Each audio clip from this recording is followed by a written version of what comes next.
And of course today we are going to be doing Nigeria, which I'm very excited about. This is our only case study that dealt with Africa, so I am actually going to speak a little bit about Africa generally. Before I do that, I'm going to, as per usual, go over the answers to last week's quiz. While we are on the subject, I will go over the quiz, and then I will actually open the floor to any questions about the final paper. Several of you have emailed me, and I want to make sure that we have that all ironed out. And then I'll talk about the next 2 weeks. Right? 2 weeks? We only have, 2 weeks, right? Yes. Okay, 2 weeks, yes. Okay, so, number one. It's a multiple choice question. And the question was, the major language of Brazil, a vestige of its colonial history, was which of the following? And the answer was, of course, Portuguese. Portuguese. Then we had a true or false. Brazil is the largest state in Latin America. That is true.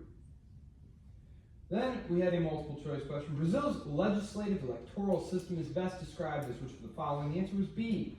Lower house, multi-member proportional. Upper house, majoritarian plurality with single and dual member districts. Then we had another true or false question. Brazil's is a parliamentary system headed by a prime minister as head of state. This was false. This was false. The Americas are the home of the presidential system. The presidential system. Overwhelmingly presidential, even when it is not a real president. It's like an El Presidente type of deal. Africa, as we're going to see, or I suppose we won't really see, I'll actually be telling you because we're only going to study Nigeria, but Africa also has a great many presidential systems as well. And the final question, multiple choice. Brazil's party system is best described as which of the following? The answer is multi-party, but I would not be terribly surprised if in 20 years it was down to a 2+ or even a 2-party. So we'll see what happens there.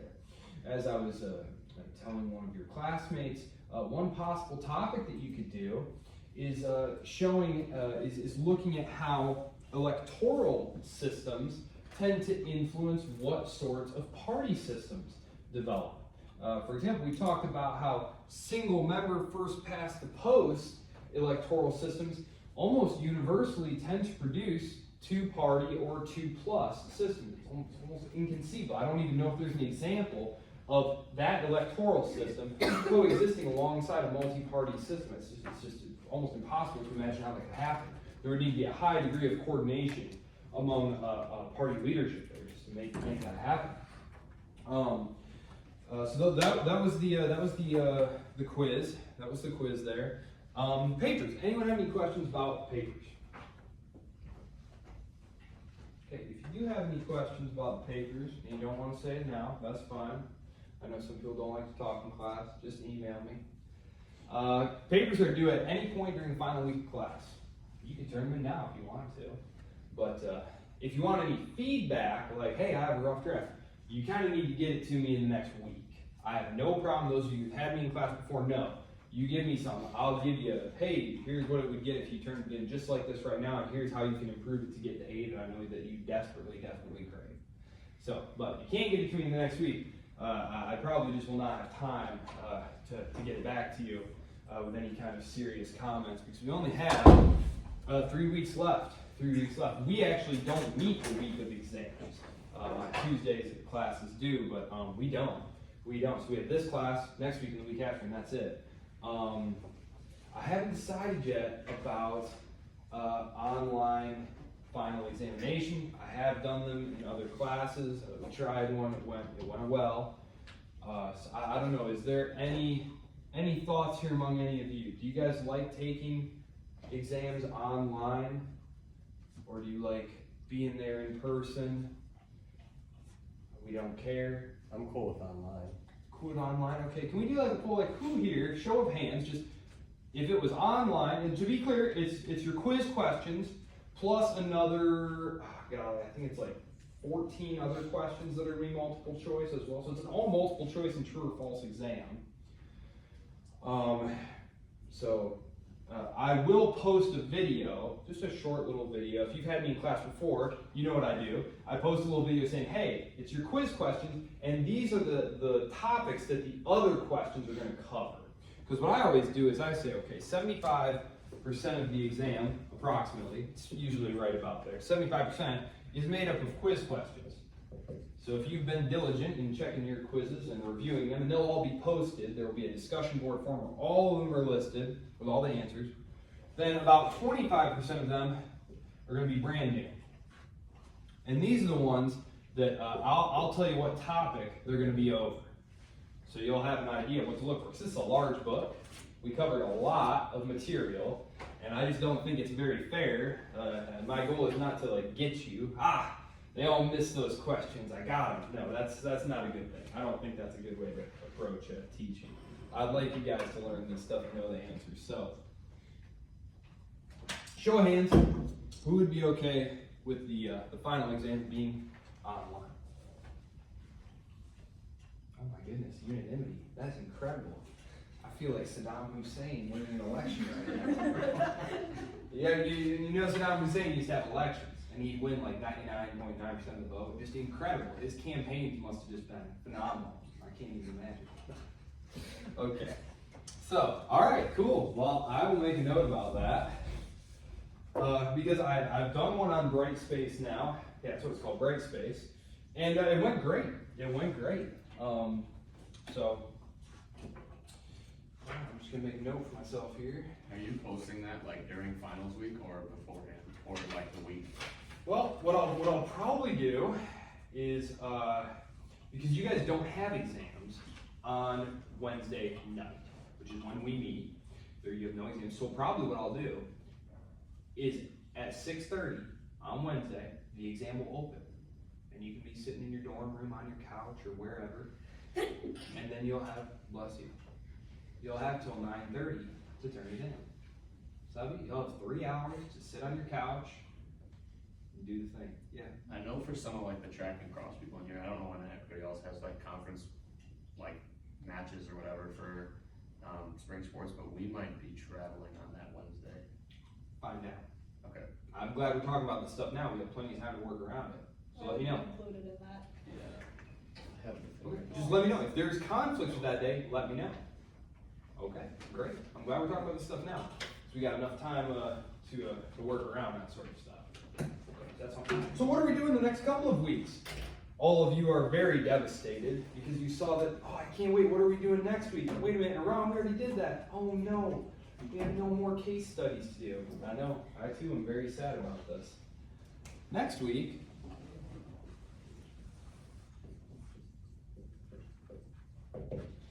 we're going to go around the world and talk about all different sorts of things that we didn't have a chance to. So we have a grab that. So I've mentioned that I want to talk about the Gulf monarchies. Those are very curious. So like the Gulf monarchies, I'm definitely going to do. So we really didn't do any actual monarchies. We had Great Britain, where there is a figurehead, monarch, but the actual business of government is conducted by the prime minister and the cabinet, etc. Not the case in the Gulf monarchies. These are actually like something out of it. You know, you open up a textbook and it's like, hey, you got the king and his ministers and stuff like that. And let me just open it up to the floor for you here. Are there any other ones that you are curious about? Any countries, any systems that you're curious about? Because I'm going to be picking them otherwise. Ukraine would be cool. Ukraine would be cool. Ukraine. Vietnam is another one that I thought I might do. 'Cause that's an interesting one. You know they're commies, right? Yeah, isn't that funny? Yeah, but we do business with them. We got no problem with them. It's funny. Yeah, and they got like, capitalism and stuff. No elections or nothing, but interesting. And of course they hate the Chinese and they hate them too. So some interesting stuff going on there. What other ones?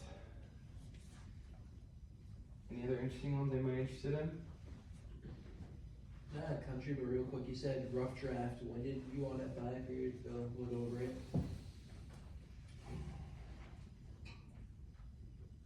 By middle of next week.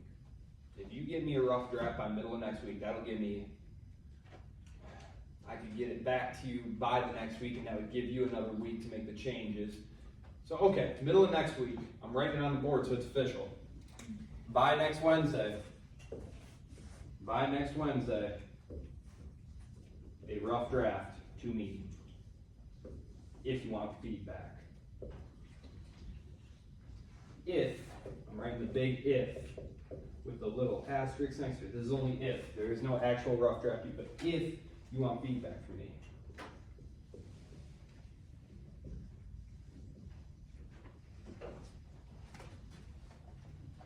Any other country cases interesting? Taiwan would be cool. Taiwan would be cool. Taiwan is a good one. That is a good one. Yeah, Taiwan would be cool.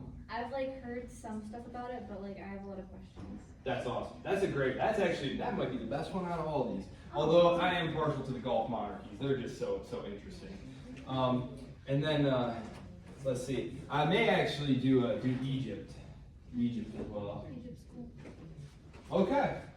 So, this is basically what we're looking at next week. Week after that is going to be prep for the exam, and then we're going to be going over concepts. Remember, the first week we were doing all concepts. The final week, not finals week, but the final week that we're here is going to be going over more concepts. As you may have noticed, there are many bold words that we saw here. We're going to be going over those because these are things that you're going to hear on the news, in the media. Because of course, anytime, I actually have written a couple books about current political affairs. Because a lot of my writing, my scholastic writing, is about stuff that happened hundreds of years ago. It doesn't really change. You know, some new document might be unearthed, and it like subtly changes how we think professionally about this thing. But the basic facts are this. This guy was the prime minister, this, that, and then blah, blah, blah. Here, in talking about current stuff, almost as soon as you write it, something has changed. There's an election coming up, or this new budget got passed.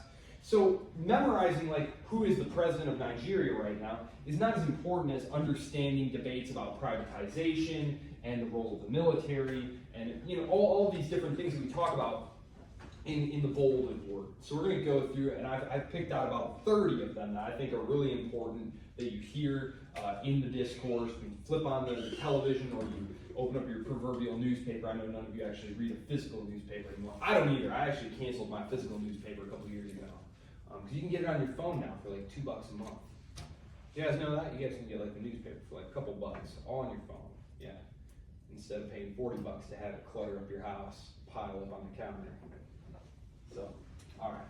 Okay, and that's it. Yeah, so right there. So that's next week. Week after that, our concluding week is going to be concepts week. So next week, that's this. And then our penultimate week, as the week after next, is going to be concepts and conclusions.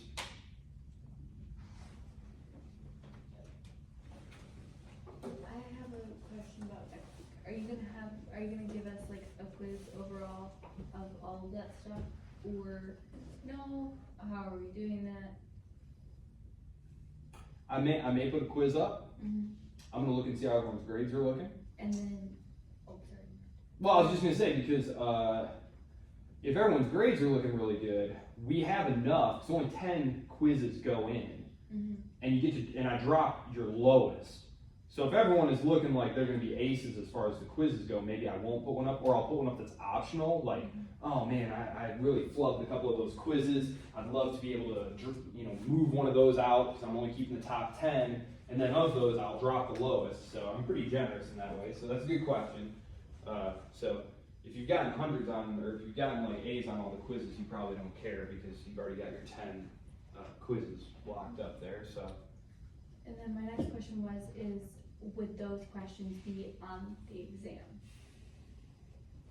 It's a phenomenal question. Mm-hmm. Level with you. I've never taught this class before and I haven't made the final exam yet. That's perfectly fine. But the quizzes that we've had over the countries that we've done are on there. And then there's going to be concept stuff on there. I might put those on there as extra credit. I always give extra credit questions. I'm a big extra credit guy. So, okay.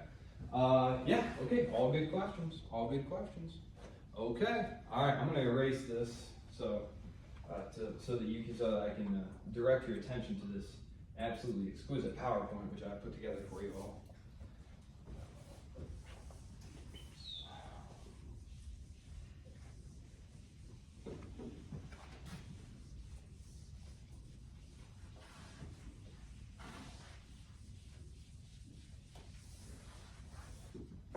Okay.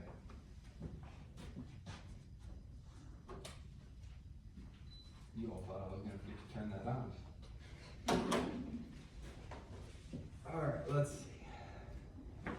Let's see here. Dig my laser pointer out of here. Those little buggers. Actually, I'm going to point with my finger since one of my kids took my laser pointer out of the bag and played with the cats. At least that's what I presume they took it out for. Alright. Not to worry.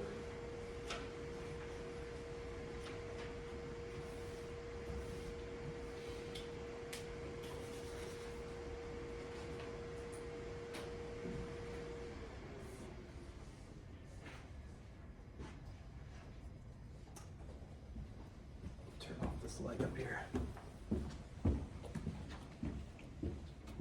Which one is it? That one? No, that one. Oh, that's really dark. Okay. Is this okay? Alright, okay. Alright. Nigeria.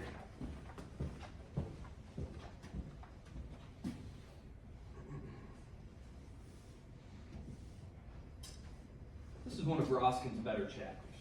This is one of Roskin's better chapters. He has no axe to grind with Nigeria. As I said, he can sometimes have a little bit of a bias, but he wears it on his sleeve, so I don't hold it against him. We all have biases. I appreciate that he's very upfront with his. And I think that because he has really no opinion about Nigeria, he's able to really give it to you straight here. So this is a really terrific chapter for you to read. Nigeria is important, but could fall apart. That's how he starts this. And I think that's very interesting because one thing that you no doubt noticed in your reading, and one thing I'm going to emphasize today, is that Nigeria is one of those tragic constructs of colonialism. There was no such state as Nigeria. There was no such people as Nigerians until the British tried to make it so in the early 20th century. African societies were extraordinarily complex. They really remind me in a lot of ways of the relationships that you had in Europe during the Middle Ages. And I don't mean that in some sort of a sense of, well, civilization is evolving in this way or that. No, what I mean is that as European civilization progressed through time, what happened is that a lot of the really important and complex family and religious communities there, all of those identities got stripped away in favor of nationalism. The creation of one loyalty, and that is to the state. That your religion, that's subordinated to it. Your family, that's all subordinated. That the state, that your patriotism, your patrie, your place of living, that is where your loyalty is to. Now, this is a process in Europe that happened over many centuries, hundreds of years. If you actually go back, we talked about this in the very first lecture when I talked about the making of nationalism, the making of states. This took a very, very long time. And so Nigeria is still in the very early process of this. Unfortunately, it was not allowed to happen organically. What we're going to see here is that the British, in the way the British very often did, is they drew a bunch of lines on a map, and they grouped together a bunch of different ethnic groups and religious groups together, and then balanced them one off the other. And then when it came time for the British to leave, when decolonization happens post-World War II, the British Empire is not dissolved until the 50s and 60s, 1960s, that's the last big wave. That's when Nigeria gets its independence. They leave, and all of a sudden, you have these states whose borders are nothing like organic. Nothing like organic. And as we're going to see, there's going to be efforts by some groups in Nigeria to secede, to leave. So they say, look, we're different people. We're different ethnicity, different linguistic group. We're Christian. You're not. We're going to leave. And there will be many fights about this. And this is the Biafran War. This is the Biafran War, which I'm speaking about specifically here. And they mention it in the book. But it's one of the reasons that when you look at Africa today, there are so many internal struggles. There are a lot of different reasons for this. You could say weak institutions, you could say this, that, and 7 other things. You could say things like a resource curse. Did I mention the resource curse in our first lecture? There's this very odd correlation between natural resource wealth and the likelihood that your country will wind up being a prosperous liberal capitalist democracy. And the relationship is inverse, meaning that the more oil and mineral wealth you have as a general rule, the less likely you are to be a liberal capitalist democracy. And there's great literature on this. I'll read it over here. It's called the resource curse. It's called the resource curse.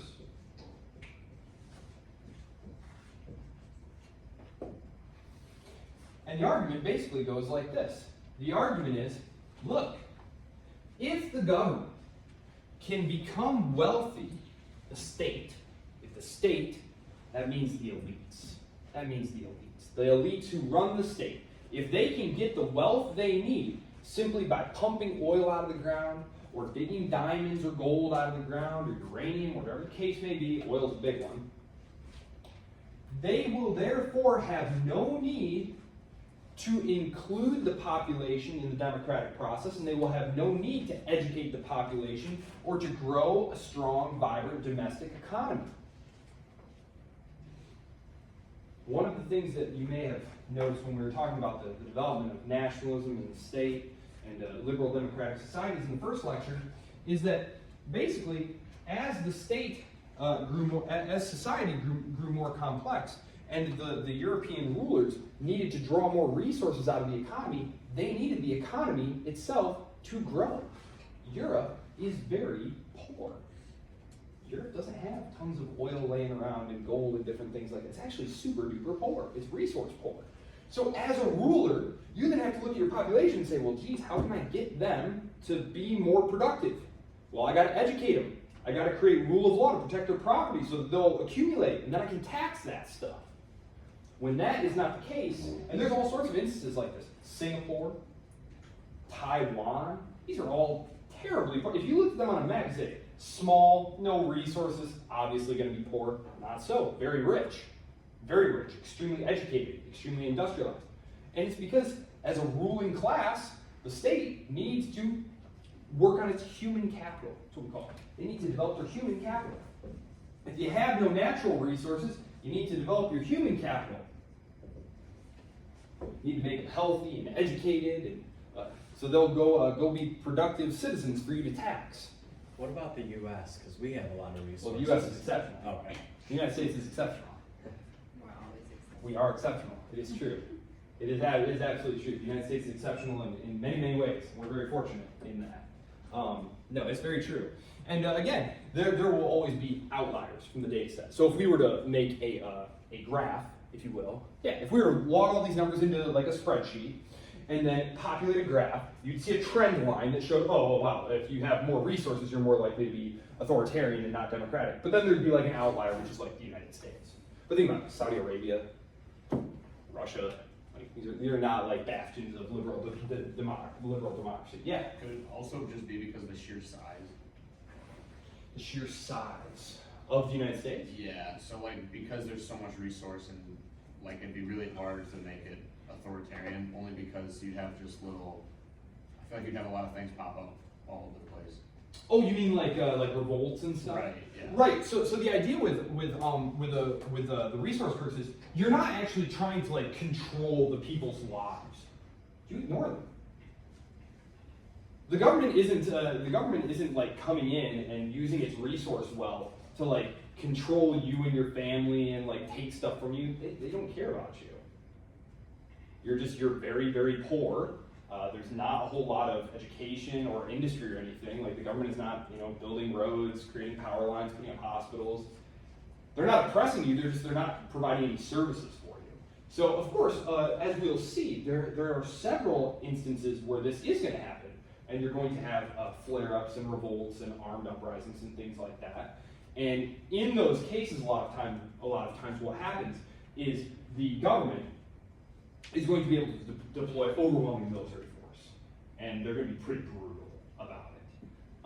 But yeah, no, the United States is a very singular case. And I also think it's important, too, that the United States was not born rich, right? The United States did not start becoming a major oil exporter or producer until 100 years into its democratic experiment. Unlike a country like Nigeria, that all of a sudden was an independent state with a large existing oil infrastructure that the elites could then immediately start to use. And Nigeria has actually successfully democratized. As we're going to see, Nigeria has many problems, but they have now successfully, 1999. 1999 was when democracy was restored, and they have actually now had multiple elections, and critically, in the most recent election, you had the political party that had been in power for many, many years lose the election and hand power to the opposition party. And actually, in your book, when we get there, I'll point it out, but he mentions, hey, I wonder if this could wind up happening. It does, in fact, happen. So when we get to that point, I'll stop and address that. But yeah, this is something you could write about. What does the natural resource endowment of a state say about its possible future political development? That's a good one there. So there you go. Africa. Nigeria.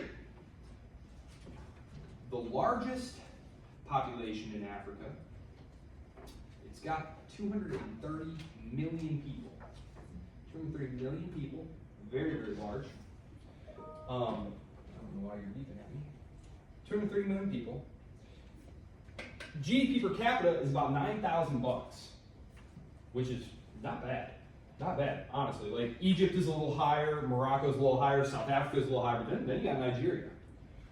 The problem is, and you've seen this with a lot of what we call developing economies, is that and you see this even in developed economies, in mature economies, there's a lot of uneven distribution there.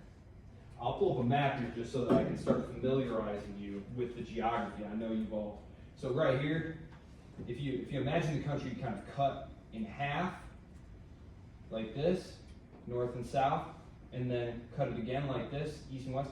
This part of the country right here, far wealthier, far wealthier. If you were to put up a heat map for income there, you'd see that we really have a very unequal distribution of incomes. So yes, it's true. $9,000 is the average. What's the problem with the average? You guys know the joke about the two guys sitting at the bar when Bill Gates walks in? You guys know that one? Two guys are sitting at the bar, right? Two average guys sitting at the bar. Bill Gates walks in, and now the average guy is a millionaire. It's a problem, right? The problem is that if we took the median, this is why you take the median a lot of times, right? Because if you line them up, and you say, oh, well, that's the median income, that's the more likely income. No, so you basically have $9,000, but it's concentrated. It's concentrated over here. A lot of port activity here, a lot of commercial activity, a lot of oil activity right here. Somewhat over here, and then the north is very poor, very, very poor. There is a development gap between the southwest and the southeastern parts of the country, between the southwest and southeast, but it's nothing compared to the north of the state. The north of the state is exceedingly poor, and there are a lot of different reasons for this, and there are also a lot of differences between these regions. So, I suppose I'll say one thing here real quick about. Well, I'll wait till we get there. I don't want to get too far into it. So I'm just going to try and familiarize you here with the geography here before I go through the political history, and then we talk about the institutions, and as we usually do. So this is Nigeria, right here. It's on the Gulf of Guinea, so Pacific Ocean, or Atlantic Ocean, right over here. Burkina Faso, that was my model UN country. So there you go. It has nothing to do with what I'm going to talk about, but just so you know, that was my model UN country when I was here at Spring Arbor. So there you go. So this is Nigeria. Right over here is the Central African Republic. Right above it, we're actually going to have reason to talk about this country above it, this state above it right here.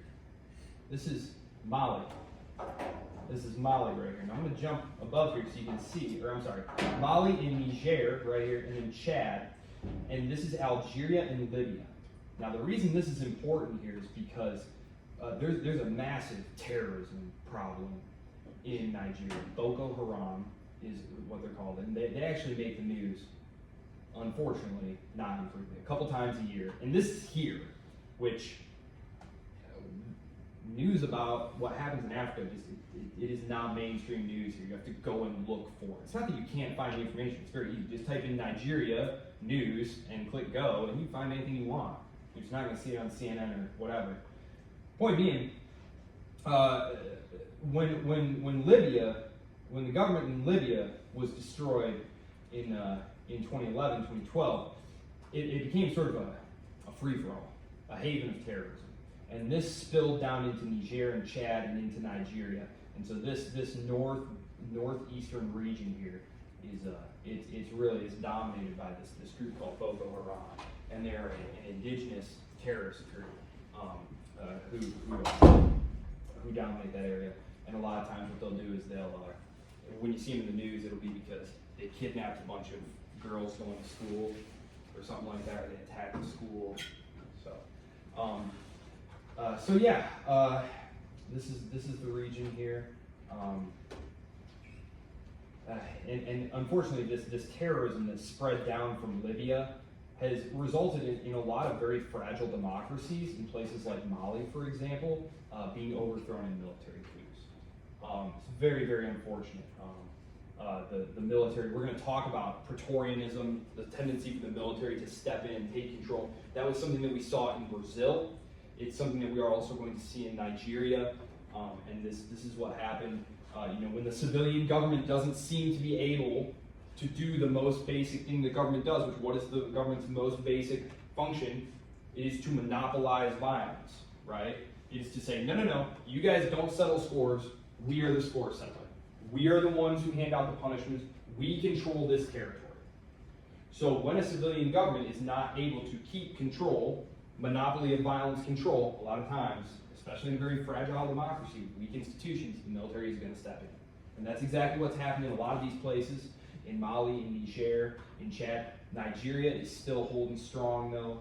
As I said, they just had a very successful transfer of power there. So very, very good sign there, very good sign. Nigeria, of course, has problems. I'm not trying to paint it as some kind of panacea. When we get to it, we'll talk a lot about the corruption and crime and different things. And of course, I mentioned terrorism, but good job there. This is the map here. I'm doubting that a lot of you are very familiar with this map here. Do you have any questions about anything that we're seeing here? This is the Sahara Desert, by the way, right here. And this is the thing about the Sahara Desert is it's easy to traverse, but it's massive. Like when you look at this right here, this little chunk of territory right here, this is the size of Texas. Right? This right here, this little space here in Mali is the size of Texas. Africa is freaking huge. And so when you talk about weak governments with limited capacity to act, these vast open spaces can be real breeding grounds for trouble. And that's exactly what's happened in the aftermath of the regime change war in Libya. A lot of that, unfortunately, spilled over here. Very unfortunate, but there you go. And there's Rwanda right there. My professor and advisor when I was here was Dr. Rawson. He was the ambassador to Rwanda during the genocide. He passed away 5 years ago now. He's a great guy. You can get his book from the library here, just David P. Rawson. You can get his book, Road to Genocide. He's a great guy. But he really piqued my interest in Africa because as an undergrad, I didn't really know anything about it. So, okay. This is the map here. I'm going to talk a little bit about, I'll go back and show you the flag here. This right here, the British, of course, right? Of course it was the British. In 1917, the British basically take what had been an administrative area and they essentially make it into an actual colony. They draw up the lines and they say, okay, it was kind of unofficial. Remember, the Europeans hadn't started really dividing up Africa until the 1880s. Really, they had just been kind of going around the outside. Africa was very, topographically, Africa is really incredible, especially sub-Saharan Africa. Africa, the Sahara, it's just a large desert, right? It's difficult to penetrate, especially if you're operating with like 1860s technology. Even today, it can be challenging if you're not flying. But the sub-Saharan part of it is very daunting. Lots of very dense rainforest, lots of rivers, lots of mountains, very difficult to traverse. So much of Africa is just a blank space to the Europeans until the 20th century, and the late 19th century, early 20th century. So you have this British administrator, imperial administrator, who this is the flag that he came up with here for the colony of Nigeria. He grouped together a bunch of territories that the British had basically been operating out of for a little while. One of them, the northern part of it, and I'll bring this up here in a second. This is the flag, the flag they come up with in the 1950s for independence. They know that they're going to get independence. After World War II, the British, so think about it, the British set up shop here and officially start treating it like a colony in 1917. By 1945, 1950, they're already telling the local elites, we're broke. World War I really was a huge financial blow for Great Britain. World War II was like, it's over.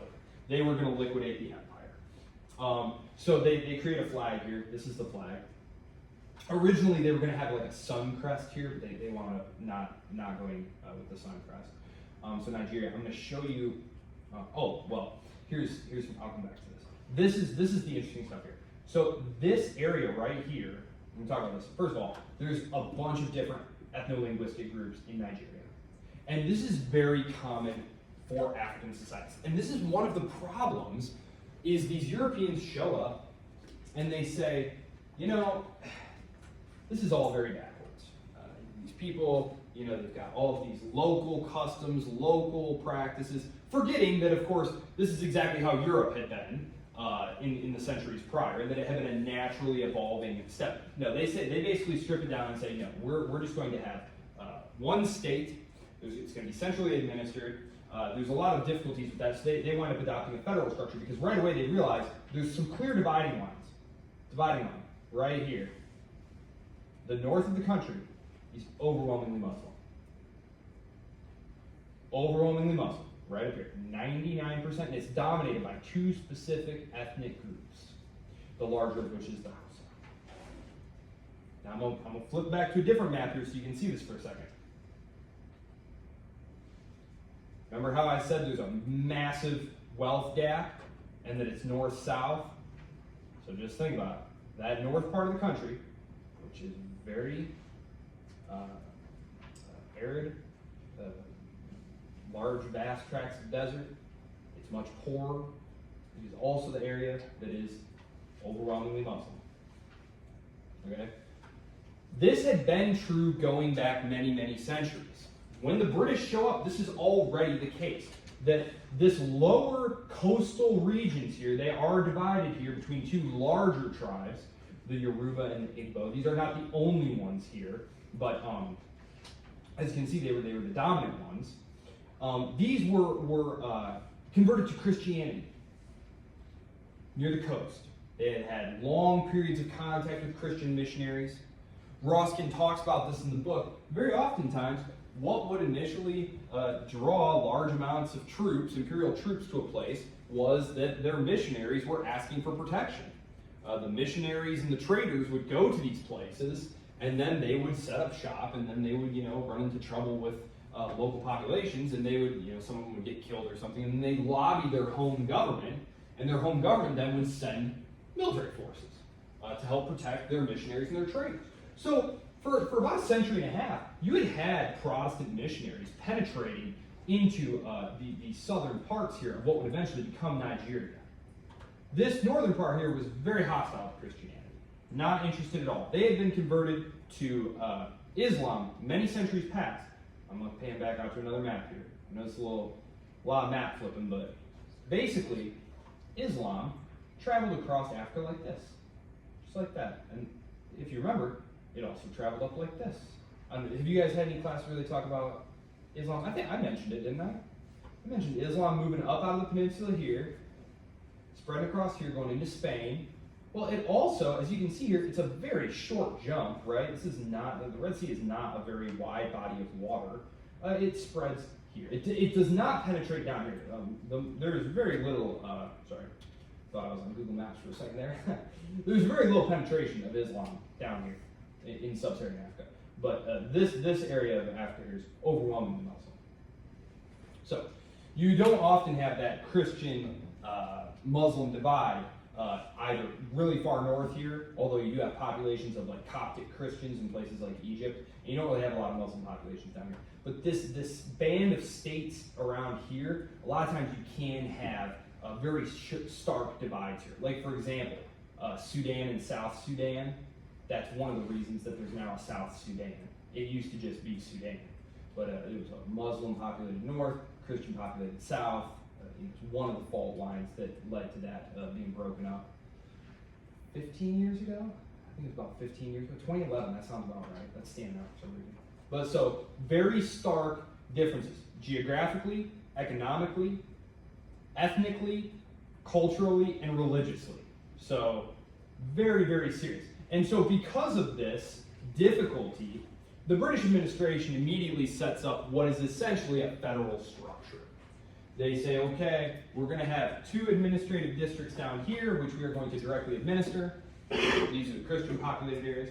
And then we're going to have essentially kind of like a semi-autonomous emirate deal up here that's virtually self-governing. There's not really any resources up there. The British aren't that interested in desert. There's just not a lot of resources up there.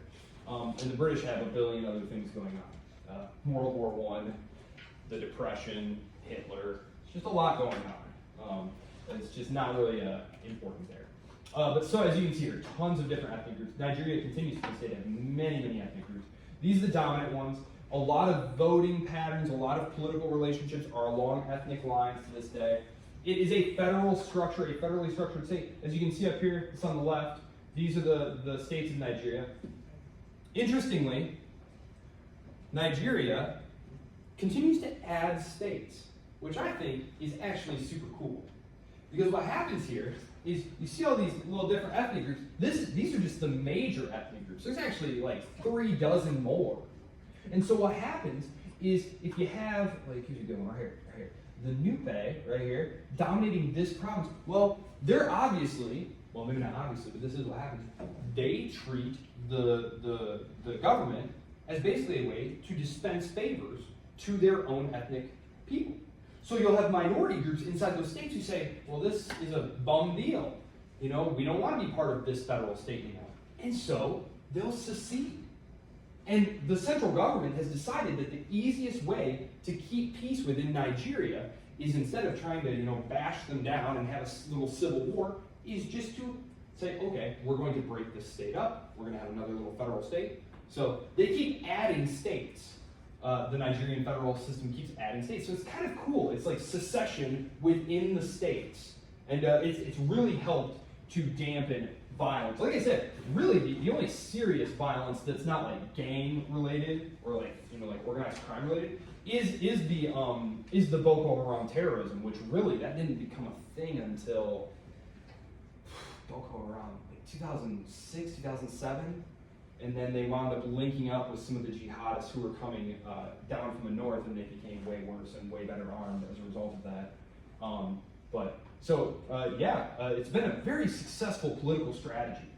Rather than fighting these ethnic groups who are saying, no, we want our own federal state to control within the Nigerian federal state so that we can take care of our own ethnic group. The government says, okay, that's reasonable to us. We're going to do that for you. So, I do think that's a very smart thing to do. Far better than having civil war. These are the major divides here. Right here, the Muslims, the Christians, these are the major ethnic groups. Remember, this is not all the ethnic groups, these are the major ones here.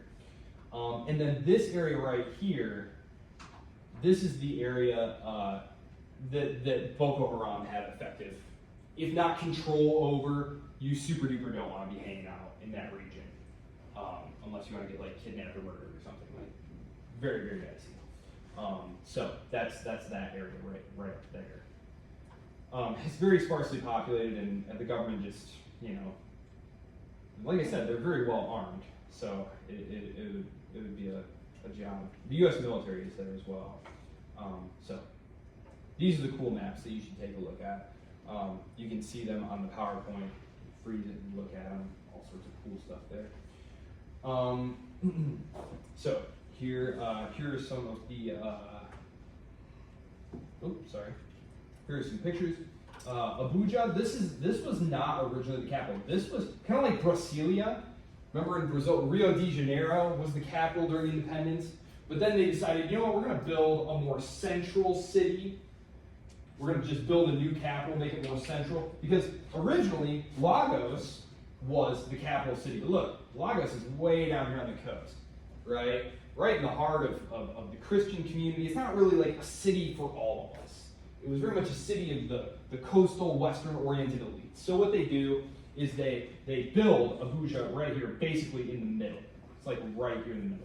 Actually, you can see it on this map, right there, like basically right smack in the middle. So that it's more centrally located.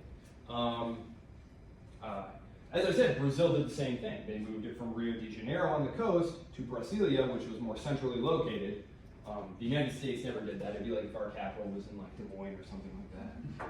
Can you imagine if the Congress just woke up one day and they were like, you know what, the like Central Plains states with their very powerful farm lobby were like, we demand that the capital be moved. That'd be hilarious. I would support that. I would. Washington, D.C. is terrible. You guys been to D.C.? Yeah. So, that's the capital. This is the capital here, which of course, unsurprisingly, you have a giant mosque, right? Because like, you're moving up into the heavily Muslim populated area. And it's about 50-50. It's about 50-50. I didn't wind up putting a thing on there. One of your quiz questions talks about that major dividing line. And I didn't want to complicate it, but there are some Catholics there. So it's like, let's say, 26% Protestant, 15% Catholic, and then like 50% Muslim. And actually, what's happening here is the Muslim population is growing much faster than the Christian population. Because what's happening, and we talked about this during the first lecture as well, and we talked about this in the China lecture, these coastal regions here, which are becoming wealthier, like we said, it was $9,000 per capita, GDP per capita, but then it's very heavily concentrated down here on the urban industrialized coastal areas. When you industrialize and urbanize, the birth rate, it just goes down in every single country that's ever happened. And there are reasons for this. One, you're living in the city, you have less space for kids.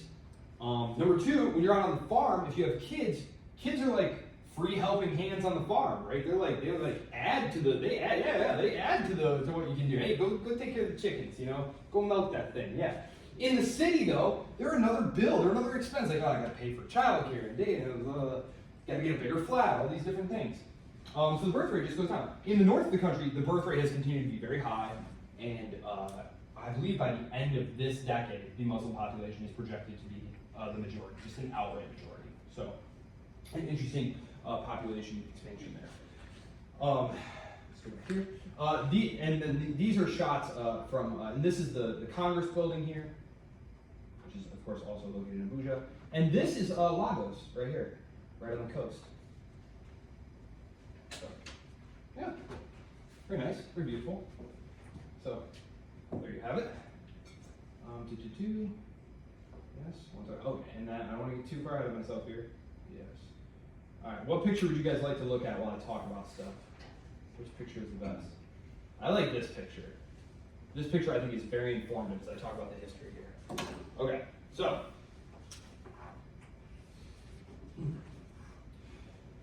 Ruskin does, like I said, a good job here. He talks about many of the kingdoms here. He talks about the arrival of things like Islam coming along those trade routes from North Africa. Islam arriving via Sudan next door around the 9th century, converting the Hausa and Fulani people. The Borno Kingdom, these were the seats of Islamic learning and culture there. And in modern times, of course, then the split happens because you have these two large dominant tribes up here who are converted to Islam. Down here, there's very little interaction. It's difficult to talk about, because you look at the state on the map and you say, well, okay, it's Nigeria. It's like these people had nothing to do with each other for many, many centuries. They were self-contained political entities.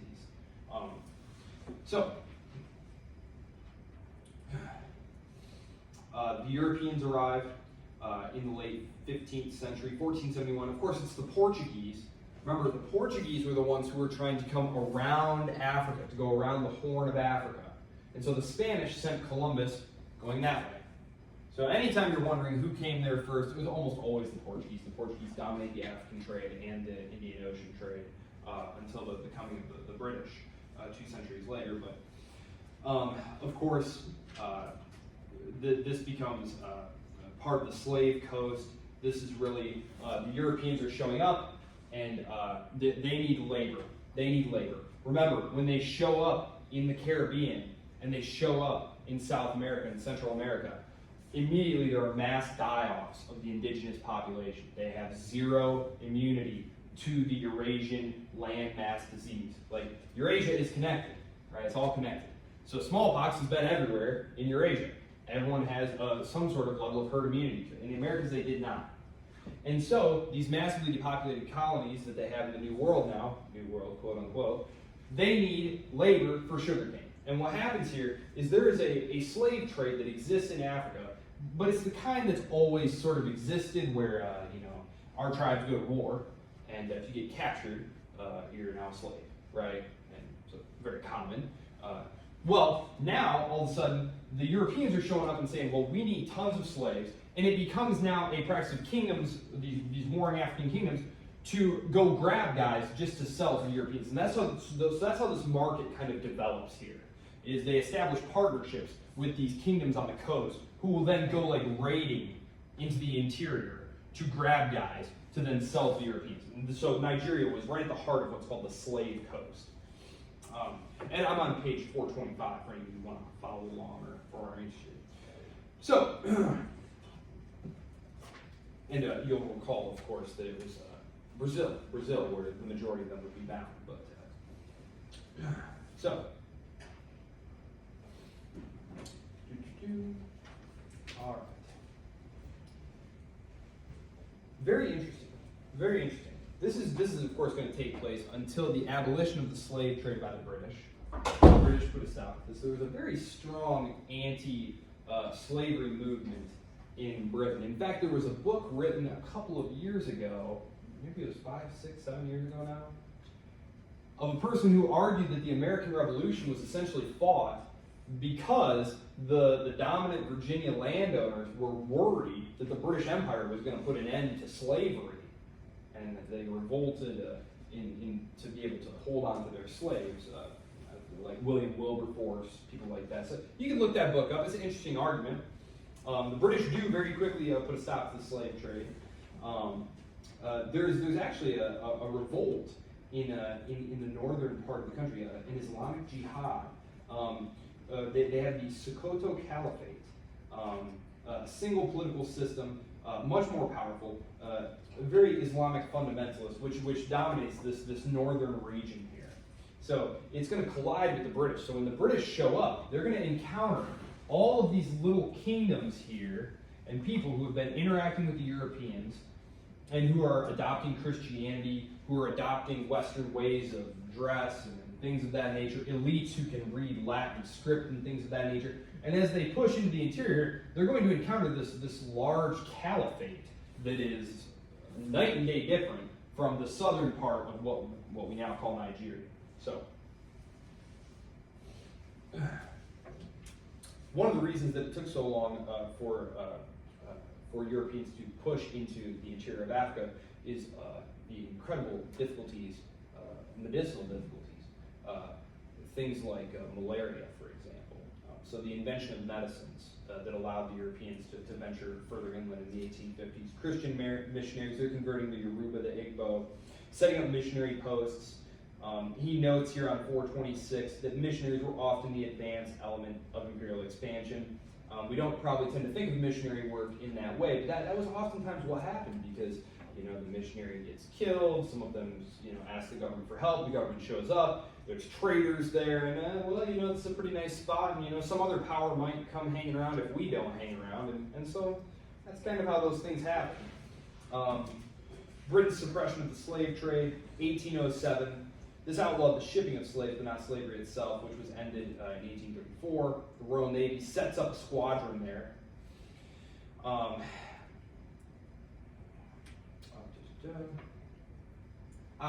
Yes, okay. One thing I'll note here, because he mentions this on 427, and I think it's an interesting point, because imperialism is still something that's really very much a hot topic today, especially in academia, even in public discourse. And I think it's worth pointing out that yes, of course, some colonies were very wealthy. Some imperial possessions were very wealthy, and the Europeans did suck massive amounts of wealth out of there. And we've talked about some of those, like the gold and silver mines of Central America and South America, for example. In the case of a lot of the African territories at this point, there's really not a lot that the British or the French are able to extract out of these places. In fact, they costed more to fortify and guard and administer than they ever really got out of them. And so it's very interesting. He talks about it here, and he makes, I underline this because I think it's key. While it made the state poor, private interests often profited. And this is something we see all the time, even today with corporations. They want the government to do something for them. They want privileges from the government. And this is exactly what we're talking about here. Some trading company wants to do some business, and they say, oh, government, we need your help. They are socializing the cost to all the rest of us. They want to go make a buck, but they can't do it without the government. Well, the government is all the other taxpayers, right? And so this is something that is very common, and we see it today. We see it today. Corporations always want to socialize their risks while keeping all the profit for themselves. And that's very much the case when it comes to colonial enterprise. Even when it was a losing venture for the state, some special interest group in that state was making money, and that's why it was taking place. So, he has a whole thing on that, on 427, the geography of imperialism, which is actually quite astute. I talked a little bit about the scramble for Africa. This was really an attempt in the late 1870s, 1880s. Remember, you have the unification of Germany, the unification of Italy, and all of a sudden you have all these new powers who are scrambling for territories. Well, you look around, the Americas are all populated by independent republics now, and the United States has already said, don't come hanging around here, the Monroe Doctrine, saying you stay out of American affairs, that's our sphere of influence here, the Monroe Doctrine. Asia is pretty much already carved up there, and so Africa was just kind of the natural place, and so they divide up Africa. And this is one of the reasons that when you look at the map of Africa, which I'm going to move to just the broader view of this here, that's why you see so many straight lines. It's why you see so many straight lines. When you look at a map and you see straight lines, you are almost certainly dealing with an imperialist construct of the late 19th or early 20th century, because it was mostly the French and the British, but they would literally sit down at the table with rulers, and they would make the lines. And so that's why, if you look at the borders of like Iraq or something, like you can clearly, I mean, these things are straight as can be, right? Like this is obviously not natural. And I'll get to why these still look this way, but that's why they look the way they do, is they were literally drawn out just like that. So, and this starts at the Berlin Conference in the 1880s. This is when the British established their hold on Nigeria, because they had a presence there, they had some missionaries there, they had a squadron in the area, but the British decided to move in and set up shop. In 1894, this is when Frederick Lugard arrives, and he is the one who, who is going to combine the different areas of what we today call Nigeria into an actual colony.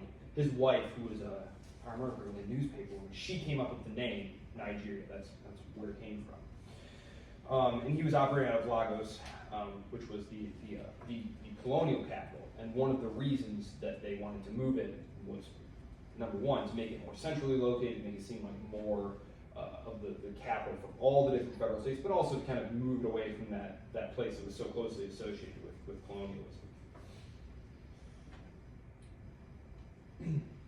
So, two policies, indirect rule and then divide and rule. This is what the British were using here. The British often use this to keep the costs of their empire down.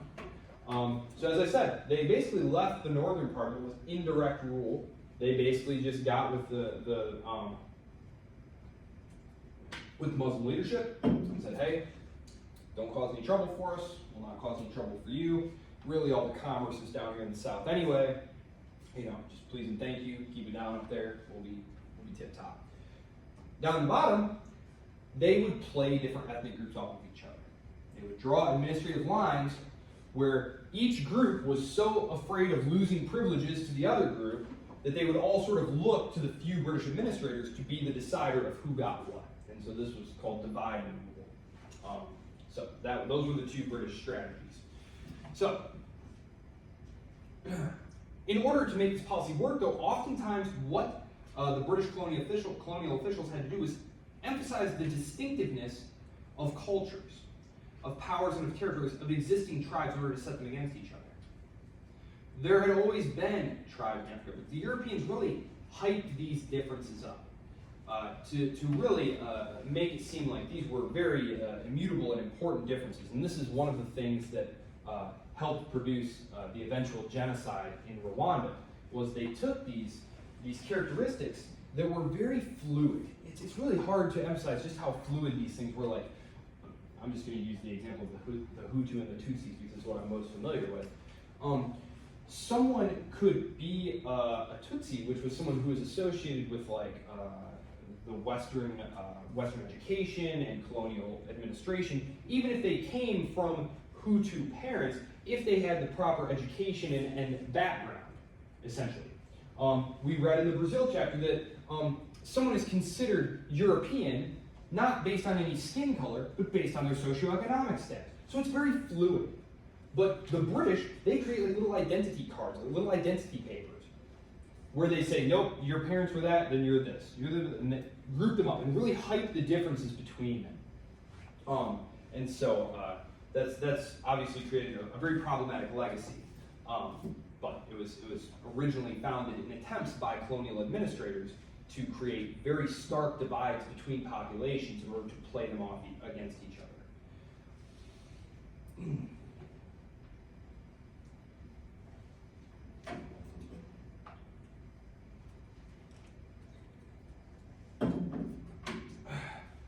Independence. Of course, just as in India and all the rest of the places the British had, they needed local elites.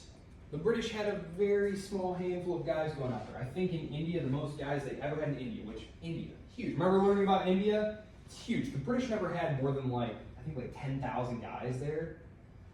So they had to rule through local elites. So what they would do is the sons of the wealthy, they would send their kids off to be educated in these Western schools and whatnot, and then they would come back and they would be the administrators.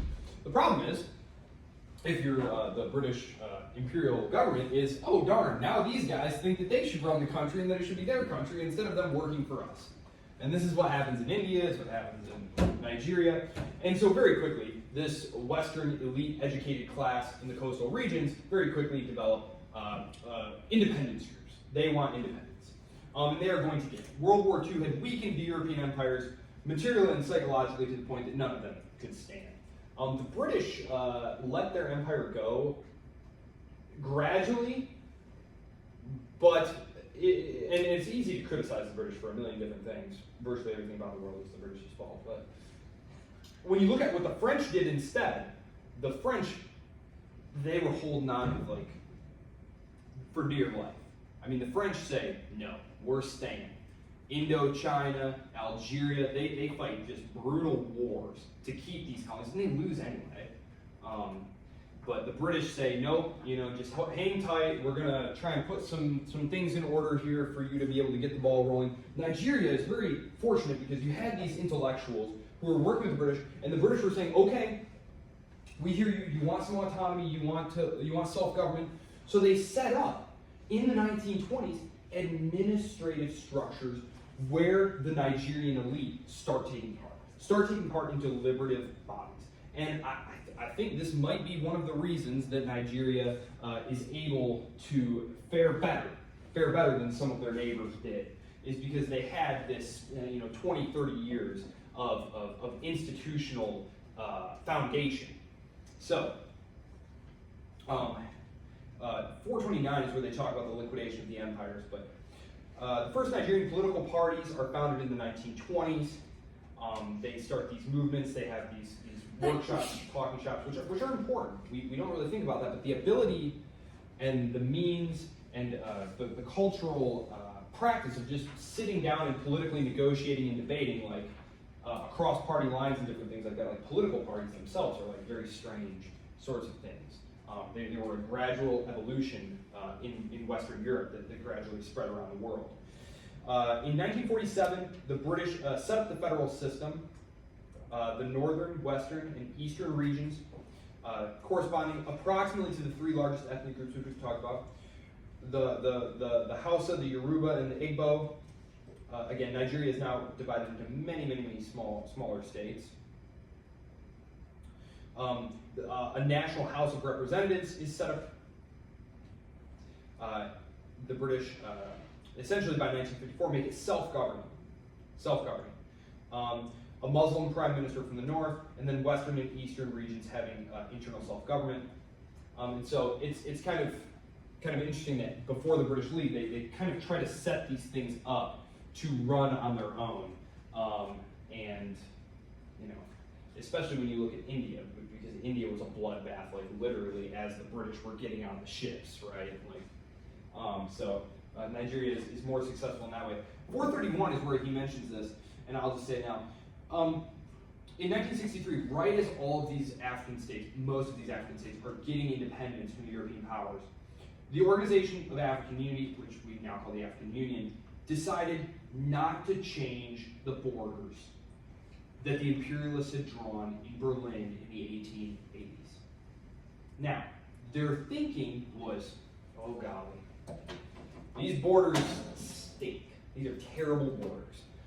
They make no sense. They were drawn up basically because the imperialists all just wanted a different chunk of territory. A lot of times they grouped groups together that didn't like each other or had been made to dislike each other over their period of colonial occupation. But the idea was, gosh, if we reopen all these borders, we might just prompt massive amounts of war as people start fighting over new borders. And there was plenty of recent precedent for this. In the years after World War I, a lot of times when World War I is taught, they act like, okay, and then the powers got together at Versailles and the war was over, and the guns all went silent on the 11th hour of the 11th day of the 11th month, and it was all jolly good.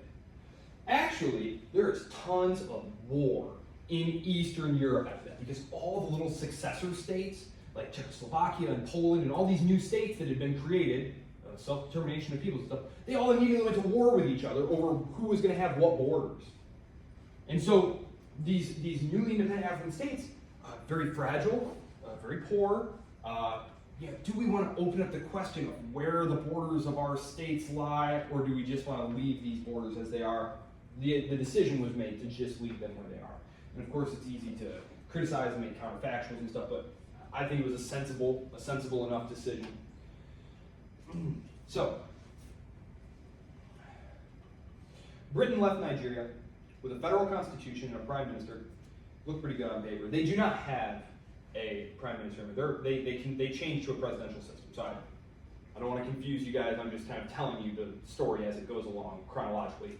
Don't be confused. Yes, it was originally parliamentary because it was the British, of course, a Westminster system. They switched to a presidential system quickly. So, in 1960, they become independent. They had been a formal colony less than 60 years. However, I think it's important what Roskin concludes this section. However, the area that we call Nigeria today had experienced European imperialism for much longer. Remember, this was the heart of the slave coast. So we're talking about European involvement in this area going back to the 1470s, 1480s. The imperialists should take much blame for Nigeria's troubles, says Roskin. They deranged it with a massive slave trade, took it over at gunpoint, cobbled together an artificial country composed of tribes who disliked each other, and then left. Thus, it was not surprising that Nigeria collapsed into military dictatorships. Nigeria will, in fact, collapse into military dictatorship. There will be recurring periods, much like Brazil, though. Much like Brazil. You'll have periods of democracy, then the military coup comes. Then the democracy is reestablished, and another military coup comes. And then finally, democracy is established. In Brazil, it was in the 80s that the transition to democracy happens, and we've had democracy since then. We'll find out whether or not there really was an alleged military coup in the works soon, because you're all watching the headlines, right? Jair Bolsonaro going to go on trial here. Also, Marine Le Pen is going to go on trial, or she already got convicted, but she is appealing. But all sorts of interesting stuff going on. And then don't forget, the Supreme Court in Germany is going to look at whether or not the AFD is unconstitutional. So all sorts of interesting stuff that I hope you'll all keep track of. In Nigeria, in 1999, this is going to be the last cycle here. So I'm not going to talk about all of these individual cycles, but just like Brazil, you had periods of democracy, military coup, democracy, military coup. There are going to be a couple of attempts at secession right away. As I said here on this map, look, it's not as though new states haven't been created. It was Sudan, now it's South Sudan and North Sudan. Well, very quickly, in the 1960s, I'm just going to jump over here real quick. Because it's right here. Where is this? Where's he talking about here? In the late 1960s, so within a decade, there is going to be an attempt by the Igbo people of southeastern Nigeria to create their own state known as Biafra. Unfortunately for them, well, I'll pull up the map again so that you can see this here.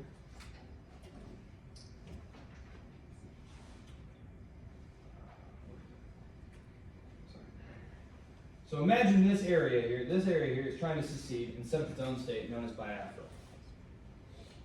Now, theoretically, this could be fine. This could be fine. Like no ruling state, no bunch of ruling elites wants to lose a chunk of their territory, right? Nobody wants that. But what made it absolutely impossible to even countenance was that this was where the majority of oil was coming from. The Nigerian state was overwhelmingly dependent on oil revenues. The British had set up a nice oil pipeline and refinery and all that stuff. So that's where the state's revenues were coming from. And now you have this ethnic group, this minority ethnic group here, that's sitting on top of all this oil who want to break away. This is not something that the federal government can allow. And so they fight a pretty horrifying war.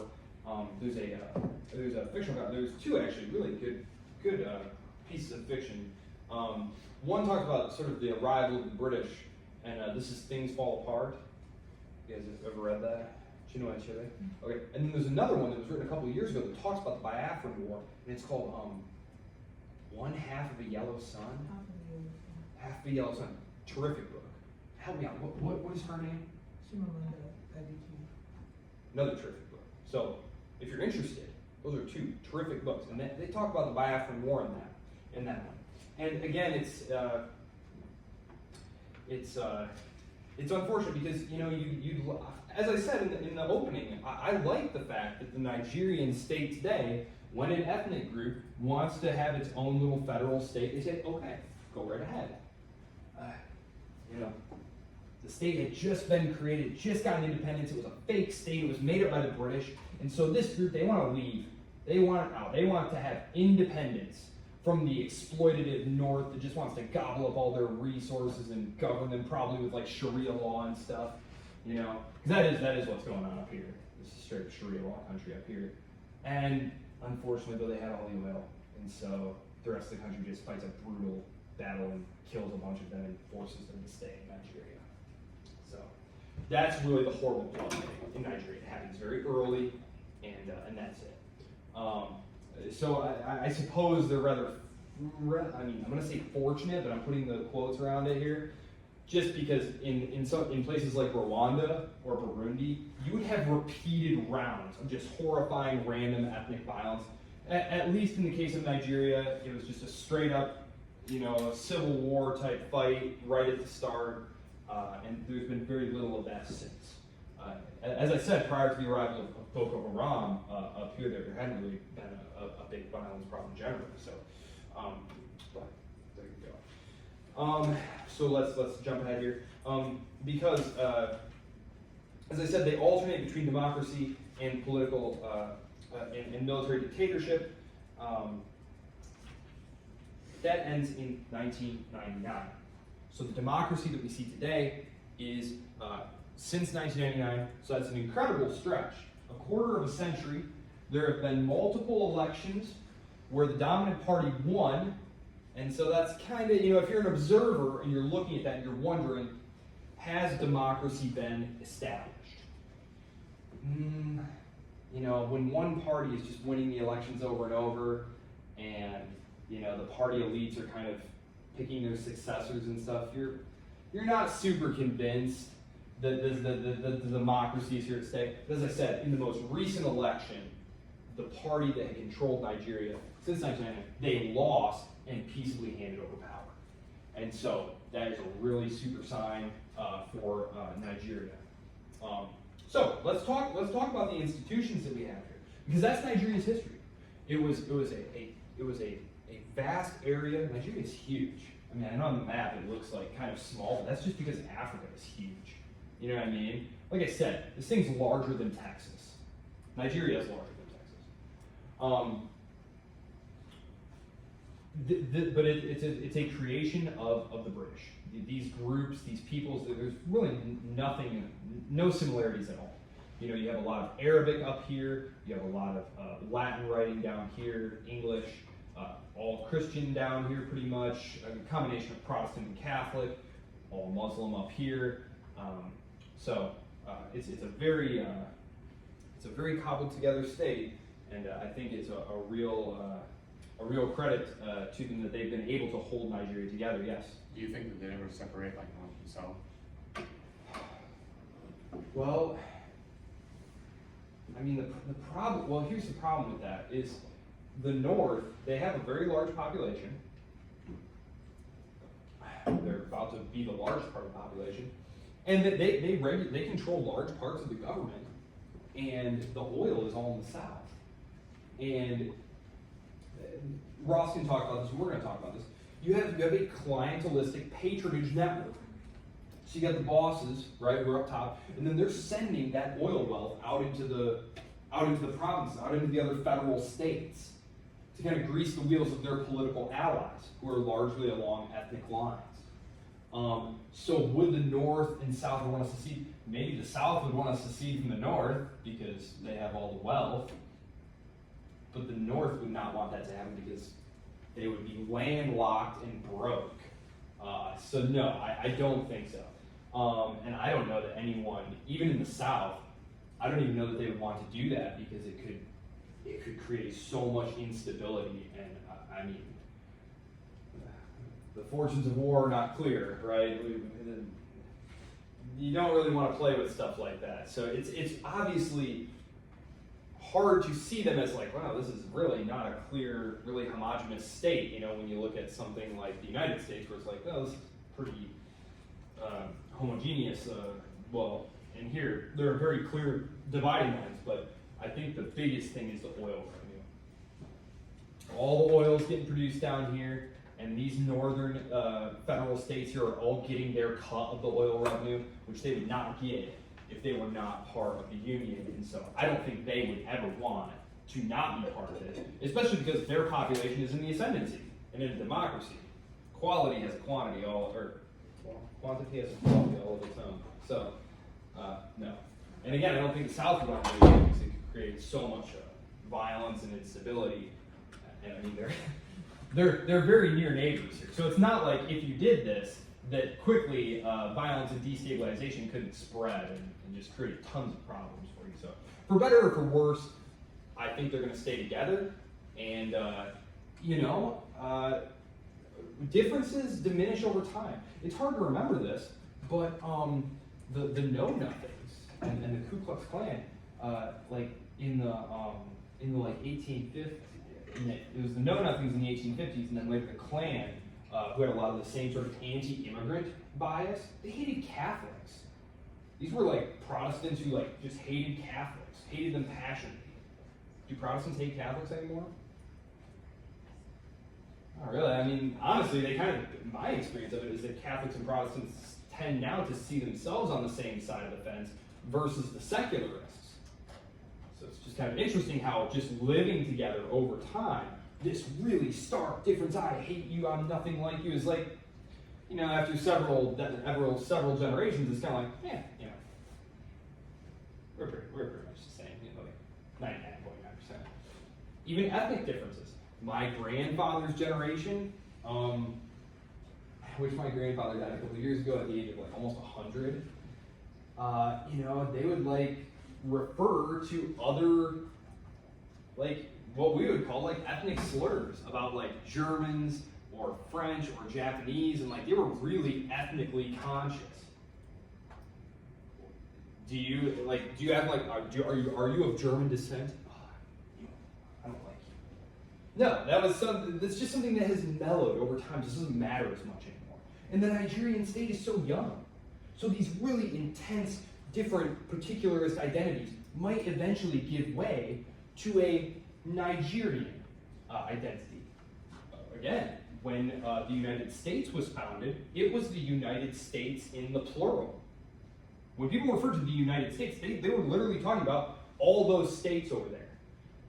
Eventually, it came to be United States in the singular.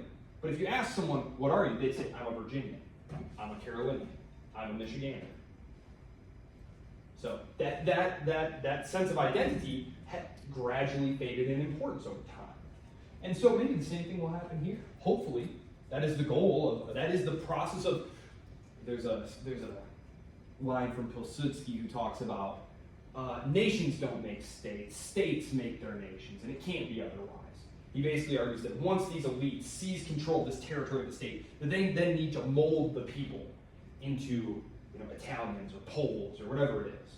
And so you do that with like public schooling and military service and things of that nature.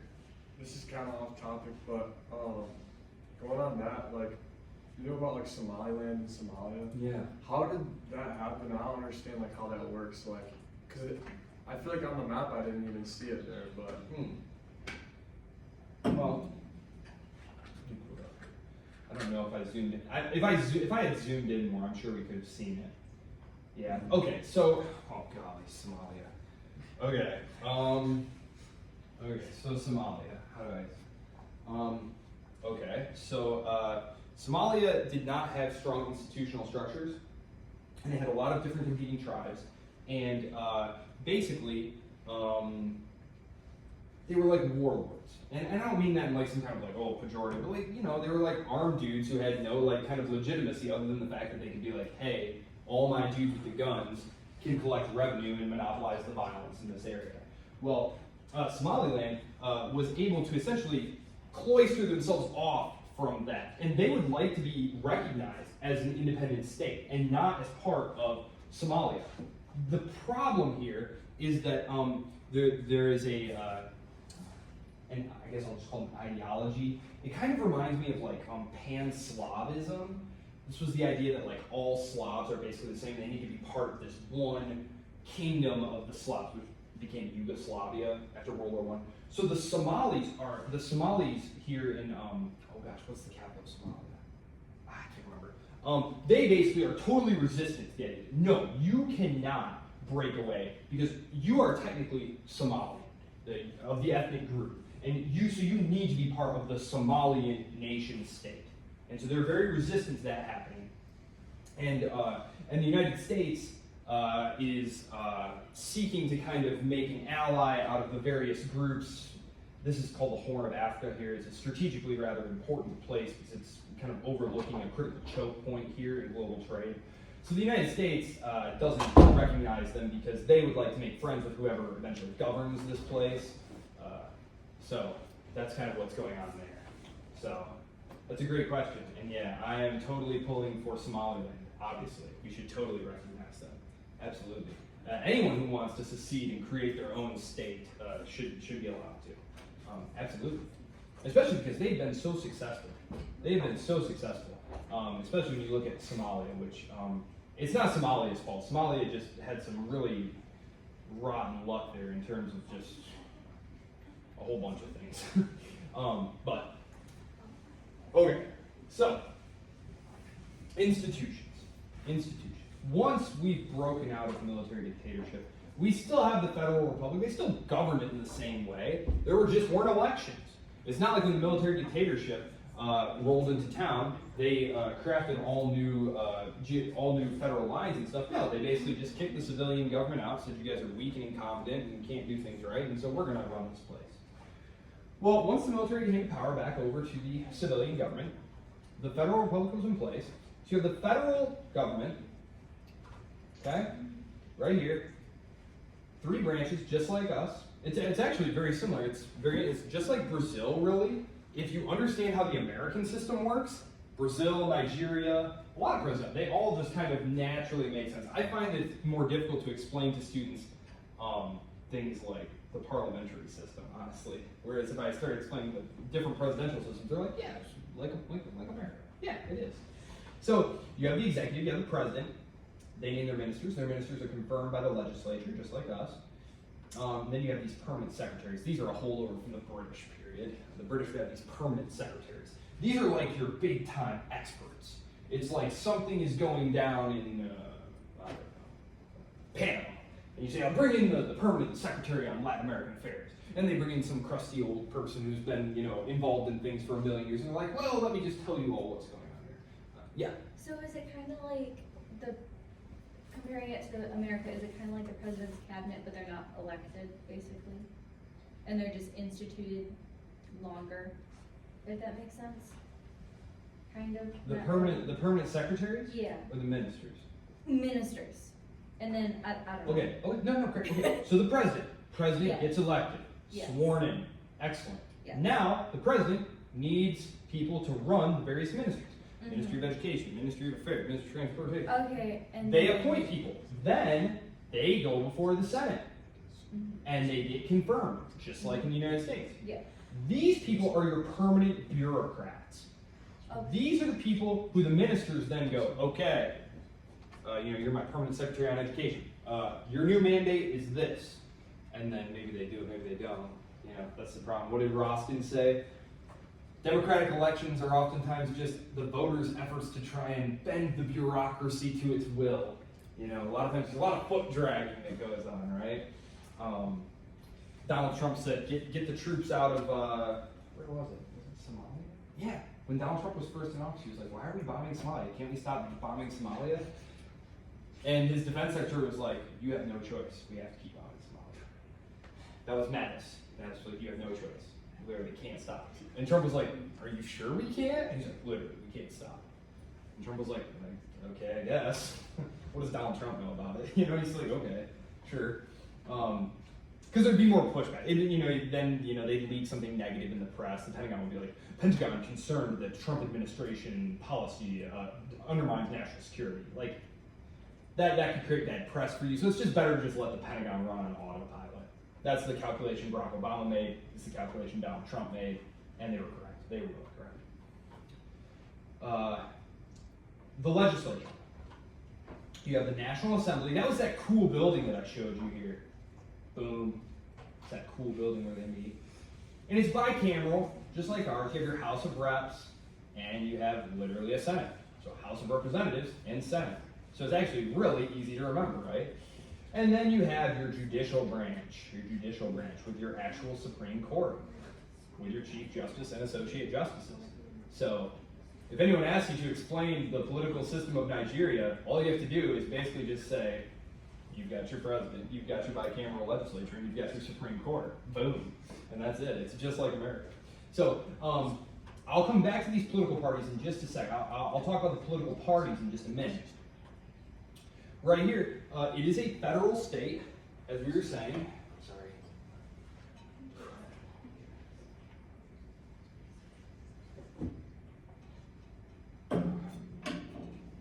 This is a federal state.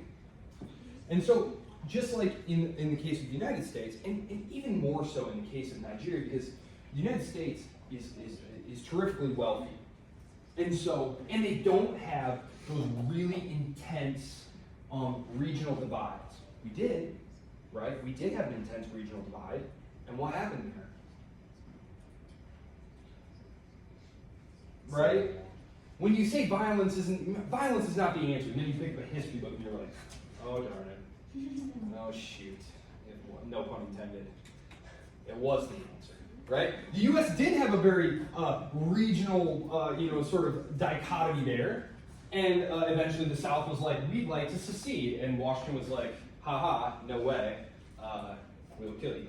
And that's what happens. So, you talk about like secession and different things, like, yeah, that is what happens. But the United States is very wealthy. And so they're able to use the power of the purse to get state governments to do certain things, right? So yes, in the case of Nigeria and in the nominal case of the United States, education and policing, that goes down to the states, right? The federal states.